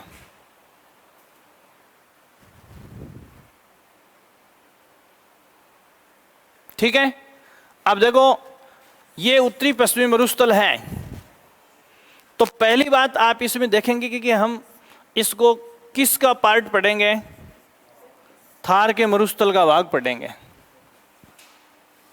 किसके मरुस्थल का? थार के मरुस्थल का भाग पढ़ेंगे। तो पहले आपको थार के मरुस्थल के बारे में जानना है। तो देखो, दुनिया में मरुस्थल जो हैं वो मोटे तौर पर दो प्रकार के होते हैं, गर्म और ठंडे, या रेतीले और बर्फीले। जहां बर्फ है वो भी क्या है? रेगिस्तान। इट मीन्स अंटार्कटिका महाद्वीप जो बर्फ की चद्दर से ढका हुआ है, क्या है? रेगिस्तान है, शीत मरुस्थल है। क्या है? शीत मरुस्थल है। तो देखो, मरुस्थल शीत हो गए, ठंडे हो गए और गर्म हो गए। अब गर्म मरुस्थलों को फिर दो भागों में बांटेंगे। गर्म मरुस्थलों को फिर दो भागों में बांटेंगे। एक जो परफेक्ट मरुस्थल है, परफेक्ट रेतीला या गर्म मरुस्थल उसको कहते हैं जो उष्णकटिबंधीय प्रदेशों में आते हैं। उष्णकटिबंधीय प्रदेशों में आते हैं, इसका मतलब करक और मकर रेखा के बीच। कल मैंने आपको समझाया था ना, 23.5 से 23.5 के बीच में वो परफेक्ट उष्ण मरुस्थल होते हैं। और वो कौन सा है? सहारा का मरुस्थल। ठीक है। देखो, जो परफेक्ट चीज होती है उससे जुड़ी हुई बाकी चीजों को हम उसी के आधार पर समझने की कोशिश करते हैं। समझना इस बात को। तो दुनिया के रेतीले मरुस्थल जो हैं, जितने भी गर्म मरुस्थल हैं, उनको किस मरुस्थल को स्टैंडर्ड मान के समझाएंगे? सहारा को। गर्म मरुस्थलों में मानक मरुस्थल किसको माना जाता है? सहारा को, क्योंकि वो परफेक्ट उष्णकटिबंधीय प्रदेशों में है और परफेक्ट रेतीला है। तो सहारा के मरुस्थल के फीचर्स को जिस प्रकार डिवाइड किया गया है, उसी हिसाब से दुनिया के बाकी सभी मरुस्थलों को डिवाइड करके देखा जाएगा। ठीक है। अब मैं कुछ बातें बता रहा हूं। जैसे आपने ये इर्ग शब्द पढ़ा है, क्या है? रेतीला। इर्ग का मतलब क्या होता है? रेतीला। एक होता है हम्मादा, इसको कहते हैं चट्टानी। और कोई शब्द पढ़ा है क्या? है?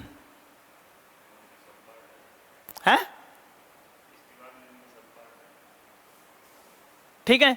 तो देखो, सहारा के मरुस्थल को जब अपन पढ़ते हैं तो उसमें कुछ इलाके ऐसे हैं जिनमें खाली रेत है।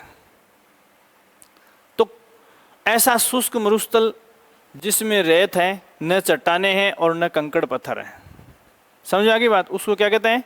इर्ग। तो अपन जिस रेगिस्तान में बैठे हैं, जहां बैठे हैं, ये सीकर, चूरू, झुंझुनू, यहाँ कंक्रीट चट्टान कुछ नहीं है। क्या है? इर्ग मरुस्थल है। और इसका सबसे परफेक्ट एग्जाम्पल चूरू के टीले हैं।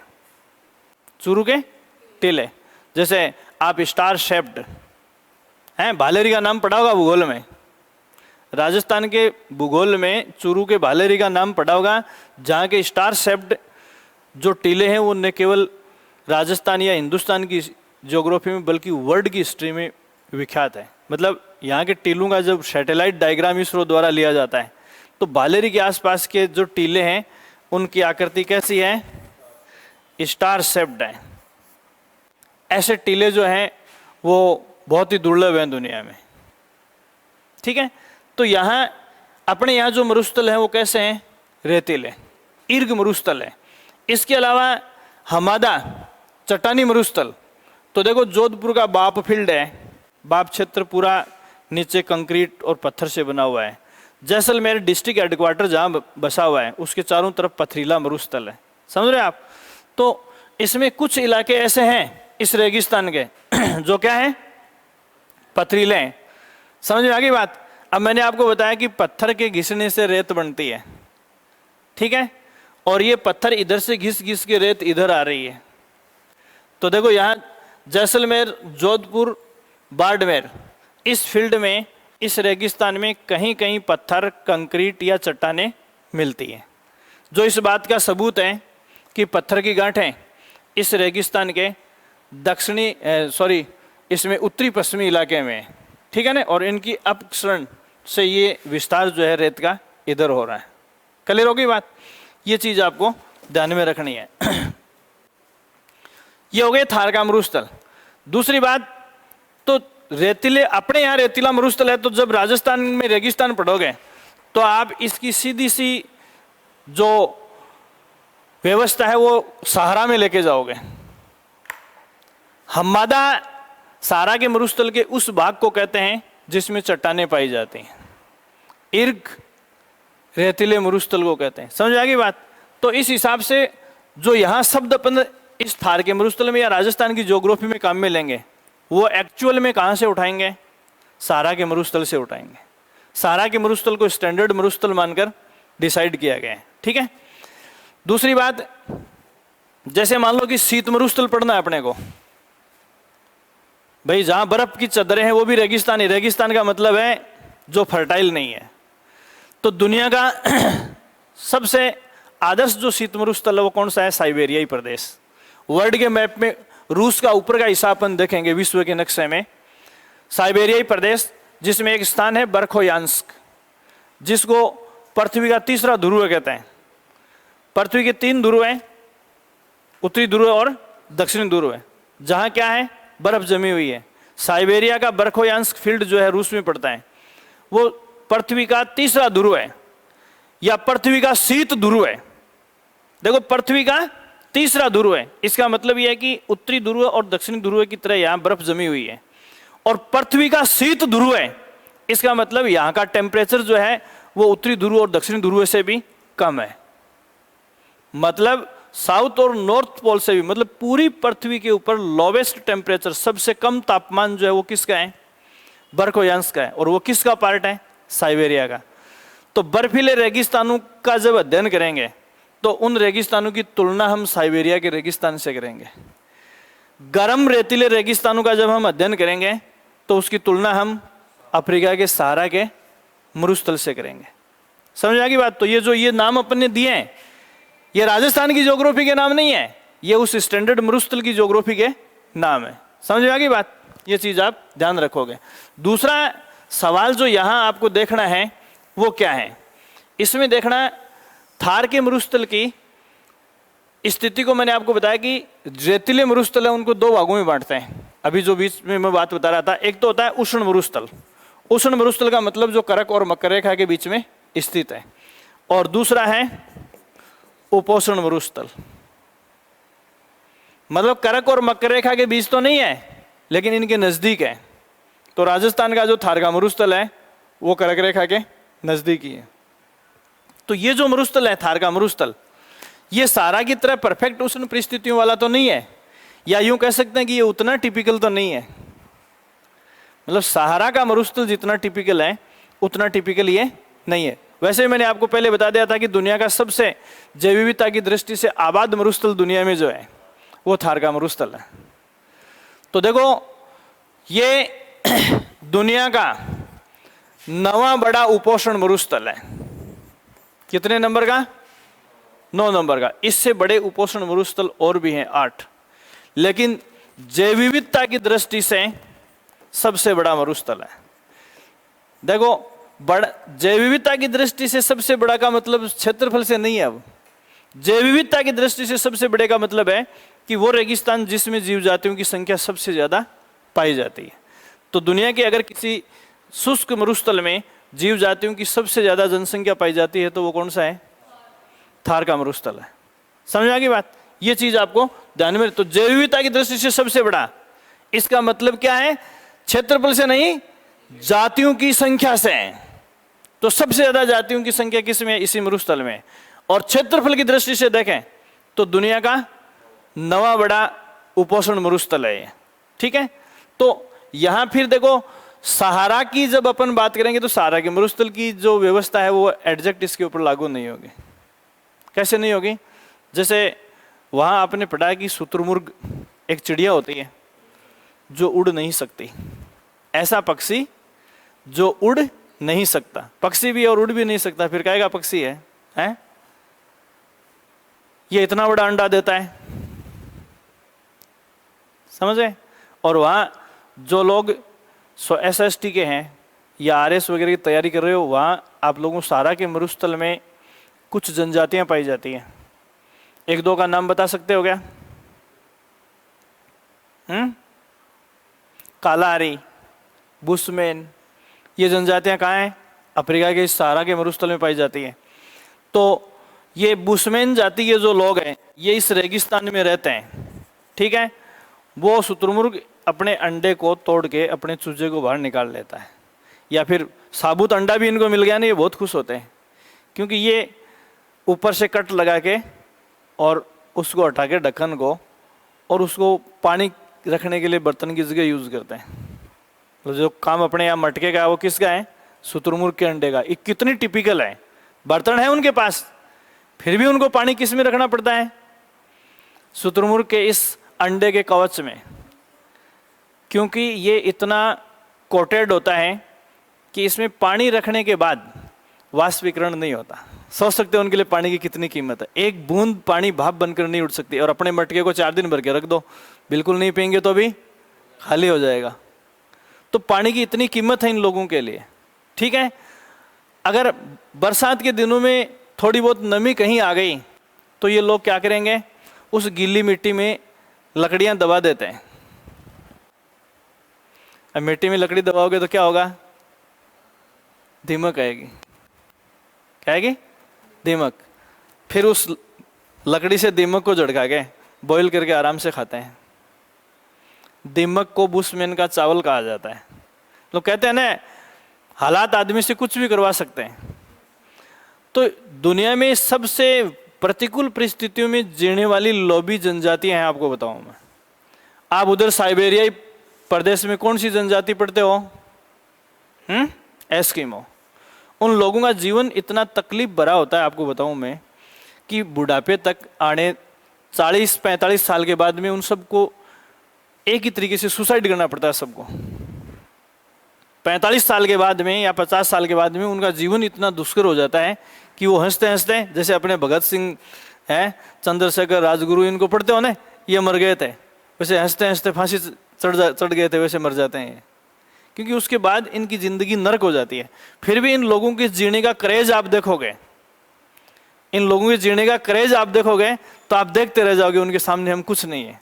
तो जिस आदमी को पता है कि अंततः मुझे हत्या करनी है, फिर भी उनके जीने का अंदाज इतना गजब होता है, तो हर चीज में आनंद ढूंढते हैं वो।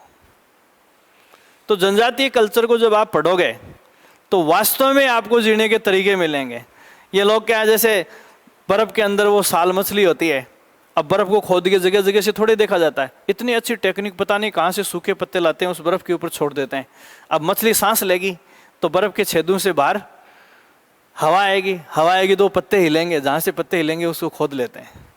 अब उसका ऑपरेशन इस तरीके से करते हैं कि अपनी जिंदगी का हर मकसद उस मछली से पूरा करते हैं। पहले क्या करेंगे? चमड़ा हटाएंगे, कपड़े सिलेंगे, जूते बनाएंगे, हैं, फिर चर्बी हटाएंगे, उसको बर्फ के घरों में जलाकर आग से गर्मी पैदा करेंगे, अंदर से मीट निकालेंगे, खाएंगे। फिर बड़ी जो हड्डी है उसके अंदर की, उससे क्या करेंगे? वो गाड़ियाँ बनाएंगे जो डिंगो कुत्तों से जोड़ेंगे। फिर गाड़ी बनाते समय जैसे अपने कारीगर छिलका नहीं उतारता है क्या लकड़ी का, वैसे उस हड्डी का वो छिलका उतारते हैं तो वो हड्डी पारदर्शी हो जाती है, उससे चश्मे बना लेते हैं, अपनी औरतों के आभूषण बना देते हैं। बड़ी लकड़ी से जो गाड़ी बनाते हैं वो कॉमर्शियल पर्पज से पुरुष लोग जो है अपने काम में लेते हैं, और छोटी हड्डियां बच गई उससे घरवाली को गाड़ी बना देते हैं।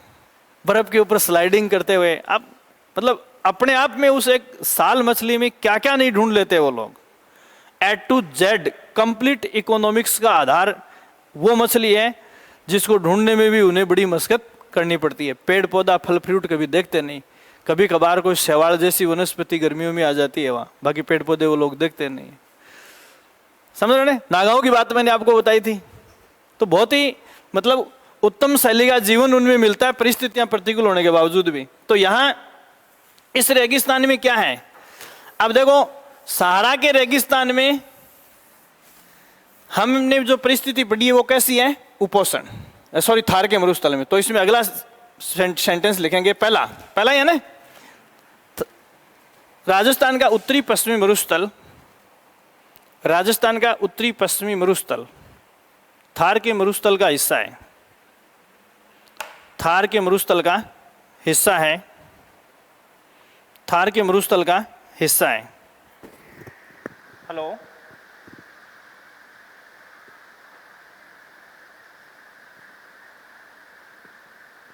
मैं काम अभी क्लास में हूँ, एक बार मैं करूँ, एक बार थोड़ी देर में फ्री हो गए करूँ 10 मिनट में।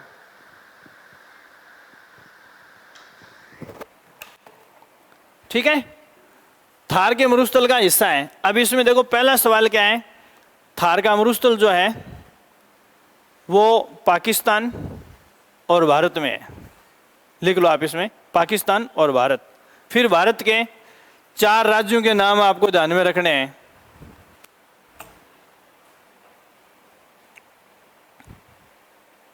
चार राज्य क्रमशः लिखने हैं लेफ्ट टू राइट। क्या लिखोगे सबसे पहले? गुजरात, फिर राजस्थान, फिर हरियाणा, फिर पंजाब। ठीक है, ये 4 तो आपको मिलेंगे। और अब अगर कंडीशन दे दी जाए तो दिल्ली जोड़ लो आप इसमें, कोष्टक में प्लस दिल्ली। ये चीज आपकी किताब से डिफरेंट है। फिर आप कहोगे कि 4 राज्यों में ही है। मैं क्या बता रहा हूं? 5 बता रहा हूं आपको। प्लस क्या कर दिया है? दिल्ली। दिल्ली में खाली दिल्ली नहीं है, NCR, Delhi national capital region of new Delhi. तो इसमें देखो बहुत सारे जिले ऐसे हैं, जैसे हरियाणा का कुछ हिस्सा शामिल कर लिया, राजस्थान का भरतपुर, अलवर और कुछ हिस्सा झुंझुनू का भी नेशनल कैपिटल रीजन में डिक्लेयर कर दिया है। मतलब राष्ट्रीय राजधानी क्षेत्र दिल्ली की फैसिलिटी उस फील्ड को देने के लिए। तो पूरा एनसीआर जो है वो इसकी चपेट में आ गया है। ठीक है, इसके बाद में राजस्थान के जिलों की यदि अपन बात करें तो आपको पता है 12 जिलों में इनका विस्तार है। ठीक है, ये चीज आप ध्यान रखेंगे। तीसरा सवाल आप इसमें लिखो, राजस्थान या मरुस्थल के निर्माण की प्रक्रिया, मरुस्थल के निर्माण की प्रक्रिया किधर से किधर है? दक्षिण पश्चिम से उत्तर पूर्व की ओर। दक्षिण पश्चिम से उत्तर पूर्व की ओर, दक्षिण पश्चिम से उत्तर पूर्व की ओर।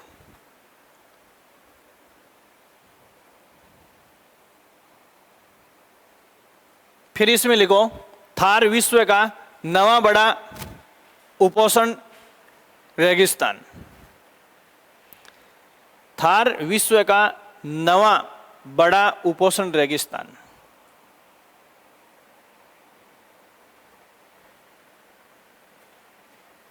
नवा बड़ा उपोष्ण रेगिस्तान,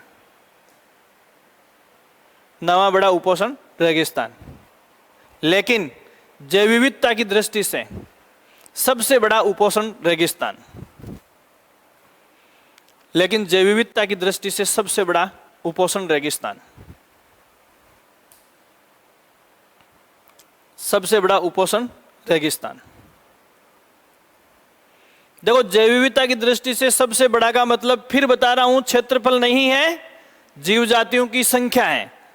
तो दुनिया में जितने भी उपोष्ण रेगिस्तान है, अब एक बात और सुनो, देखो यहां मैंने आपको बताया कि शीत मरुस्थल है, उष्ण मरुस्थल है और उपोष्ण मरुस्थल है, उपोष्ण मरुस्थल, ठीक है ना। तो यहां देखो सबसे कम जैव विविधता की संभावना किस में होती है? शीत मरुस्थल में, उसके बाद उष्ण में और उसके बाद उपोष्ण में। देखो जीवन जो है वो उसके लिए अनुकूल टेम्परेचर है 25 से 35 डिग्री। अपने शरीर की जो सेल्स हैं वो सबसे अच्छा काम किस टेम्परेचर पर करते हैं? 25 से 35 डिग्री सेल्सियस के बीच। 50 डिग्री सेल्सियस के बाद बहुत सारे जीवों की सेल्स हैं वो काम करना बंद कर देती हैं, और 10 डिग्री सेल्सियस से नीचे बहुत सारे जीवों की सेल्स हैं वो काम करना बंद कर देती है। समझ आ गई बात? जैसे सर्दियों में अपने ये अंगुलियों के छोर जो है वो शून्य हो जाते हैं, शून्य नहीं होते हैं, ये सेल्स जो है ये काम करना बंद कर देती है, बंद कर देती है तो शून्य हो गए। तो ये सिचुएशन यहाँ, अब देखो उपोष्ण जो मरुस्थल है इनमें बहुत कम संभावना है, इनमें भी बहुत कम संभावना है जीवों की। सबसे अच्छी संभावना रेगिस्तानों में जैव विविधता किस में? उपोष्ण में। ठीक है, अब आपको उपोष्ण का मतलब समझ में आ गया होगा। उपोष्ण का मतलब यह है, देखो जीवन कहाँ पैदा होता है, इन सब को छोड़ दो, सिंपल फॉर्मूला मैं आपको बता रहा हूं। जीवन कहाँ पैदा होता है? जीवन वहां पैदा होगा जहां ताप और नमी दोनों होंगे। जीवन उत्पन्न होने की उत्तम संभावनाएं वहां हैं जहां ताप और नमी की संभावनाएं ठीक है, क्लियर हो गई बात। अब देखो, इटली, फ्रांस, जर्मनी, रूस, इन सब में आने वाली पीढ़ियां पैदा करने का खतरा मंडरा रहा है। अगर रूस में कोई महिला 14 बच्चे अब तो 10 ही हैं, पहले 14 थे, 10 बच्चे पैदा कर देती है तो उसे राजमाता की उपाधि देते हैं। देश के राष्ट्रपति की पत्नी के इक्वल दर्जा। इटली, जर्मनी, फ्रांस, ये जो ठंडे प्रदेश हैं, इन सब में रिप्रोडक्शन रेट इतनी गिर गई है क्योंकि साइंस के खिलाफ हैं ये परिस्थितियां। सबसे अच्छा जीवन उच्च ताप और उच्च आर्द्रता पर। जैसे इसका दूसरा सिंपल एग्जांपल मैं आपको बताऊं कि अपने घर में सर्दियों में आटे की टंकी में आटा महीने भर पड़ा रहता है, कोई फर्क नहीं पड़ता, और मई जून की चिलचिलाती धूप में भी ज़्यादा फर्क नहीं पड़ता। लेकिन जैसे जुलाई अगस्त में अच्छी गर्मी के साथ बारिश हो जाती है, 5 दिन में कीड़े पड़ जाते हैं। वो जीवन कहाँ से आ गया? ताप के साथ आर्द्रता की मैचिंग। उच्च ताप और उच्च आर्द्रता जीवन की उत्पत्ति की अनुकूल संभावनाएं हैं। तो ऐसा क्या है इस रेगिस्तान में? ये पड़ा बांगड़ प्लेन्स। इस रेगिस्तान में नमी है, बरसाती नदियां, मानसून सीजन में बरसात ठीक ठाक होती है अपने यहाँ। इसके अलावा अपन ने नहरों से सिंचाई कर ली IGNP प्रोजेक्ट से। इसके अलावा नलकूप, तालाब, ट्यूबवेल, कुएं, इन सब से अपन क्या कर रहे हैं? सिंचाई कर रहे हैं। इससे इस उच्च टेम्परेचर वाले रेगिस्तान में नमी की अनुकूल संभावनाएं पैदा हो गई। इससे जीवन का क्या हो गया? पॉसिबिलिटियों क्या हो गई? बढ़ गई। तो दुनिया का सबसे आबाद मरुस्थल जीवों की दृष्टि से ये है।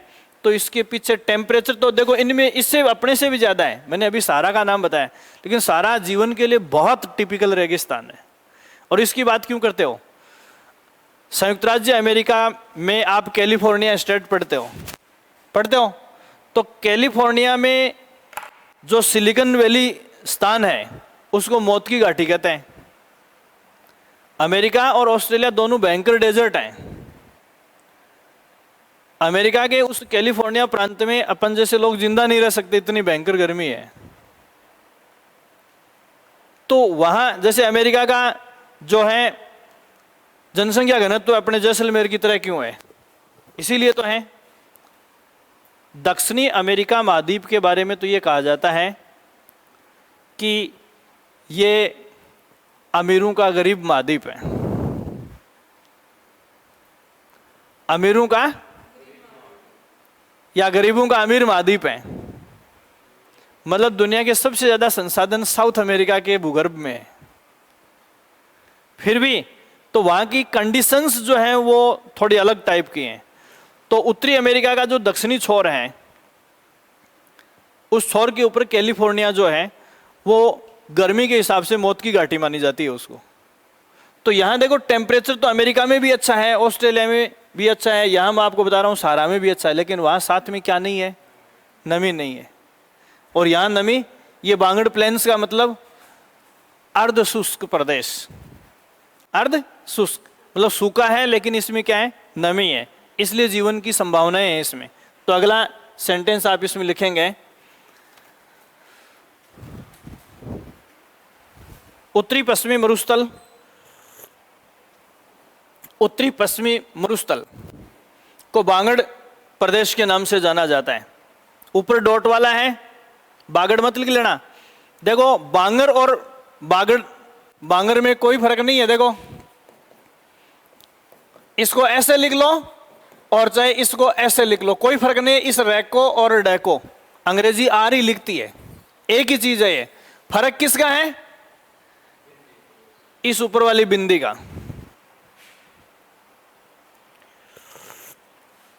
बांगड़ प्रदेश के नाम से जाना जाता है। अर्थात इस बांगड़ का मतलब क्या है? यहां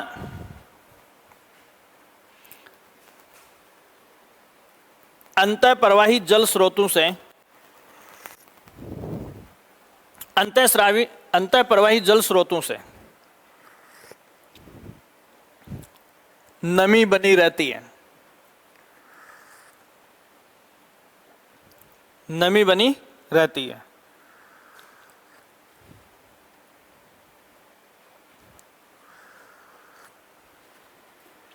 ठीक है। इसका मतलब है कि इस रेगिस्तान से कोई भी ऐसा जल स्रोत नहीं है जिससे निकलने वाला पानी कहीं महासागर तक या सागर तक जाता हो। समझ रहे हैं आप? इस प्रदेश का कोई ऐसा हिस्सा नहीं है। अब यहाँ से निकलने वाली या इसके आसपास से निकलने वाली कुछ नदियों का पानी जो है वो गंगा नदी तंत्र में गिरकर कहाँ जा सकता है? बंगाल की खाड़ी तक जा सकता है। या फिर जैसे मध्य प्रदेश से निकलने वाली माई नदी है वो राजस्थान के कुछ हिस्से में बहकर फिर अरब सागर में गिर जाती है, लेकिन उनका इस क्षेत्र से कोई संबंध नहीं है, इस फील्ड से उसका कोई संबंध नहीं है।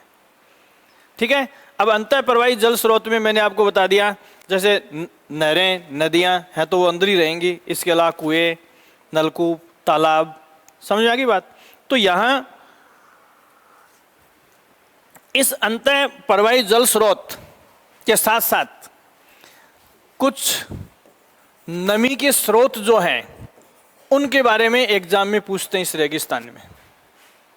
एक दो का नाम बता सकते हो क्या? हैं? हैं? अरे ये खड़ीन क्या है? जल संरक्षण की विधि पीने के लिए या सिंचाई के लिए? पानी दिखते ही दो बातें दिखनी चाहिए।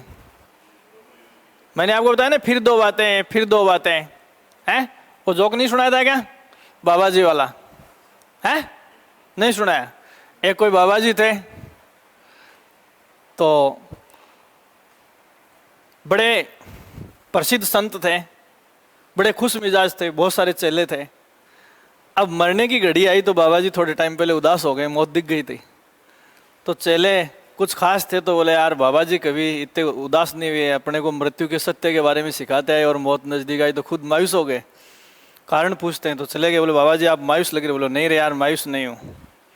नहीं बोला बाबा जी आपने हमें इतना दिया है, आप बताओ आपकी कोई अंतिम इच्छा हो या आपकी कोई चिंता को हम दूर कर सकते हैं तो आप बताओगे तो करेंगे। तो बाबा जी ने कहा यार चिंता तो है, लेकिन चिंता मौत से डर के नहीं है। चिंता यह है कि मेरे मरने के बाद दो बातें होंगी। देखो ऑब्जेक्टिव टाइप में आगे से आगे दो बातें ढूंढनी कैसी है। तो बोले दो बातें कौन सी होंगी? तो बोला या तो मुझे आप जलाओगे या मुझे आप दफनाओगे। आपने मुझे जला दिया कोई बात नहीं है, अगर दफनाओगे तो फिर दो बातें होंगी। बोले बाबा जी क्या होगी? बोले या तो आप मुझे कृषि भूमि में दफनाओगे या गोचर भूमि में दफनाओगे। तो बोले गोचर भूमि में दफना दिया कोई बात नहीं है, कृषि भूमि में दफनाओगे फिर दो बातें होंगी। तो बोले या तो वहाँ मतलब खाद्यान्न फसलें बोई जाएंगी, मतलब अनाज या दाल, या तो खाद्यान्न फसलें बोई जाएंगी या तिलहन फसलें बोई जाएंगी। खाद्यान्न फसलें बोई कोई बात नहीं है, तिलहन फसलें बोई तो फिर दो बात होंगी। ठीक है। तिलहन फसलों से जो तेल निकाला जाएगा उसको या तो एडिबल ऑयल के रूप में यूज किया जाएगा या कॉस्मेटिक सामग्री के लिए। एडिबल ऑयल के रूप में यूज किया कोई बात नहीं है, कॉस्मेटिक के रूप में यूज किया फिर दो बातें होंगी। तो बोले या तो उसके जेंट्स प्रोडक्ट बनाए जाएंगे या उसके स्त्री प्रोडक्ट बनाए जाएंगे। अगर पुरुष प्रोडक्ट बनाए गए तो कोई बात नहीं है, और ये लेकिन स्त्री प्रोडक्ट बना लिया तो मेरा ब्रह्मचर्य भंग हो जाएगा। हैं? तो फिर दो बातें। तो यहां देखो मैं आपको बता रहा था कि पानी दिखते ही आपके दिमाग में दो बातें आनी चाहिए, पीने का या सिंचाई का या दोनों। खड़ीन किसकी पद्धति है? देखो ऐसे शब्द आते हैं पेपर्स में आपको मिलेंगे, खड़ीन, टांका, टोबा, ऐसे मिलेंगे आपको। तो खड़ीन क्या है? खड़ीन सिंचाई की प्राचीन जल पद्धति है, जल संरक्षण की। कुछ नहीं होता है इसमें, मैं बताऊं आपको क्या होता है। जैसे इन पश्चिमी जिलों में बारिश बहुत कम होती है, इसको छोड़ दो आप, मैं दूसरे तरीके से समझा रहा हूं। अपने खेत में बारिश आती है और खेत में कहीं थोड़ा बहुत घास फूस या कचरा पड़ा, कहीं ढेर, बारिश को गुजरे हुए 10 दिन हो गए, पूरा खेत सूख जाता है। उस कचरे को हटाएंगे अपन तो उसके नीचे नमी वैसी की वैसी ऊपर तक बरकरार मिलेगी, एकदम गीला मिलेगा वो। बस यही खड़ीन है। ये लोग क्या करते हैं, जैसे जिन इलाकों में बारिश होती है वहाँ जैसे एक लेयर में प्लेन कर दिया, फिर नीचे क्यारी कर दी, फिर आगे ढाल में नीचे वाली स्टेप सीढ़ियों की तरह क्यारी कर दी और उनके ऊपर थोड़ा बहुत कचरा फैला देते हैं। ठीक है, बारिश आएगी, अब वो लोग क्या करते हैं, कचरा पूरे पे नहीं फैलाते हैं, इतना कचरा कहाँ से लाएंगे। अब जैसे अपने यहाँ आजकल ये बेल वगैरह जो ये पॉलीथीन वाली कृषि शुरू की है ना, बूंद बूंद से, तो पौधे की जड़ में ड्रिप छोड़ देते हैं। तो ये लोग जैसे जहाँ तरबूज की बेल लगानी है तो थोड़ी सी दूर में कचरा डालेंगे और उसके नीचे बीज बो देंगे 3-4, एक बेल इधर चली जाएगी, दूसरी इधर चली जाएगी, तीसरी, मिट्टी सूखी है पूरी, जहाँ उसकी जड़ को पानी चाहिए वहाँ लंबे समय तक बनी रहती है। यही खड़ीन पद्धति है, डालों को प्लान करके। ठीक है, या फिर दूसरा तरीका और हो जाता है, जैसे क्यारी में जैसे फावड़े से खाई कर दी बीचों बीच, तो वो पानी कहाँ जाएगा, खाई में जाएगा, और खाई के अंदर कचरा डाल देते हैं और उसके नीचे बीज बो देते हैं, तो उस खाई में लंबे समय तक क्या बनी रहेगी, समझ गया ना। तो ये है खड़ीन पद्धति। टांका, टांका किसको कहते हैं, टांके का संबंध पेयजल से। ये बारिश का जल संरक्षण की प्राचीन पद्धति है जिसका संबंध किससे है, पेयजल के से है। क्या करते हैं, जितने भी दुर्ग हैं, आप जितने भी, यहाँ तक कि अपने आसपास भी जितनी फोर्ट हैं, कभी जाओ तो आप उनको ठीक से देखना। हर दुर्ग की तलहटी में नीचे एक टैंक बना हुआ होता है, तो उस पूरे किले की छत का जहाँ कहीं से भी पानी फिसल कर आएगा, सारा का सारा किस में जाएगा, उस टैंक में जाएगा। तो बहुत बड़े बड़े हौद बने हुए हैं दुर्गों के नीचे, और बहुत सारे दुर्ग ऐसे हैं कि इनमें नीचे टांका बना दिया और ऊपर चौगान बना दिए।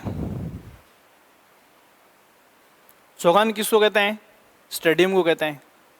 अब जैसे चौगान, कई टाइप के स्टेडियम होते थे, कुछ बड़े चौगान है उनके ऊपर घुड़दौड़ होती थी। दुर्ग की चारदीवारी के भीतर हाथियों की लड़ाई के लिए, घोड़ों की लड़ाई के लिए, पहलवानों की कुश्ती के लिए। तो नीचे पानी का जो टैंक है उसको क्या कहते हैं, टांका। तो ये किसी दुर्ग के नीचे, किसी राजभवन के नीचे, जितने विलास सारे क्या होते हैं, राजभवन होते हैं, तो जितने भी विलास या जो दुर्ग वगैरह हैं उन सब के नीचे पेयजल के जो स्रोत हैं उनको क्या कहते हैं, टांका कहते हैं। ठीक है, टोबा किसको कहते हैं, छोटे छोटे कुंड होते हैं। क्या होते हैं, छोटे छोटे कुंड। एक जैसे बार बार सवाल आता है, शेखावाटी में कुएं को क्या कहते हैं अपनी यहाँ की लोकल भाषा में, है जोड़। सामान्यतः अपन जोड़ किसी और को कहते हैं, ये सवाल बहुत बार पूछा गया है। तो यहां आपको एक पूरा सिस्टमेटिक अकाउंट मिलेगा, 10-15 शब्दावली हैं, उनमें से 1-2 एग्जाम को छोड़ के हर बार यहां से सवाल आता है। अब इनका संबंध इस प्रदेश से ही क्यों है। अभी देखो, अब भी सरकार जो है आपको तालाब बनाने के लिए, आपको वाटर हार्वेस्टिंग के लिए, वाटर रिचार्ज के लिए अपने यहाँ सरकार, वर्ल्ड बैंक बहुत सारा सब्सिडी युक्त ऋण दे रही है अपने को। क्यों दे रही है, क्योंकि अपने इस फील्ड में क्या है, पानी की चुनौतियाँ हैं। तो इन जल चुनौतियों से निपटने के लिए जैसे टैंक बनाएंगे उसके लिए सब्सिडी दे रही है, खेत में अपन पौंड बनाएंगे उसके लिए सब्सिडी दे रही है। तो ये सारी चीज़ें भावी चुनौतियों के लिए, या फिर हर घर नल, ये योजना यहाँ तक लेके आए। तो जैसे मान लो कि 2 साल में अचानक पानी खत्म हो गया, तो पीने के पानी की व्यवस्था कहाँ से होगी। तो ये सारी जो हमारे चैलेंज हैं, उन चैलेंज के ऊपर यहाँ से हर बार सवाल पूछा जाता है। उसको आप इस भौतिक प्रदेश से जोड़ के देख लो, या फिर आप किससे जोड़ के देखोगे, वर्तमान योजनाओं से जोड़ के देख सकते हो। तो इस हिसाब से ये चीज़ें कल अपन इसको आगे बढ़ाएंगे। देखो, मोटी मोटी चीज़ें, कल्चरल एक्टिविटी वगैरह सारी अपन इस प्रदेश को अपन पढ़ लेंगे, उसके बाद करीब करीब चीज़ें हो जाएंगी।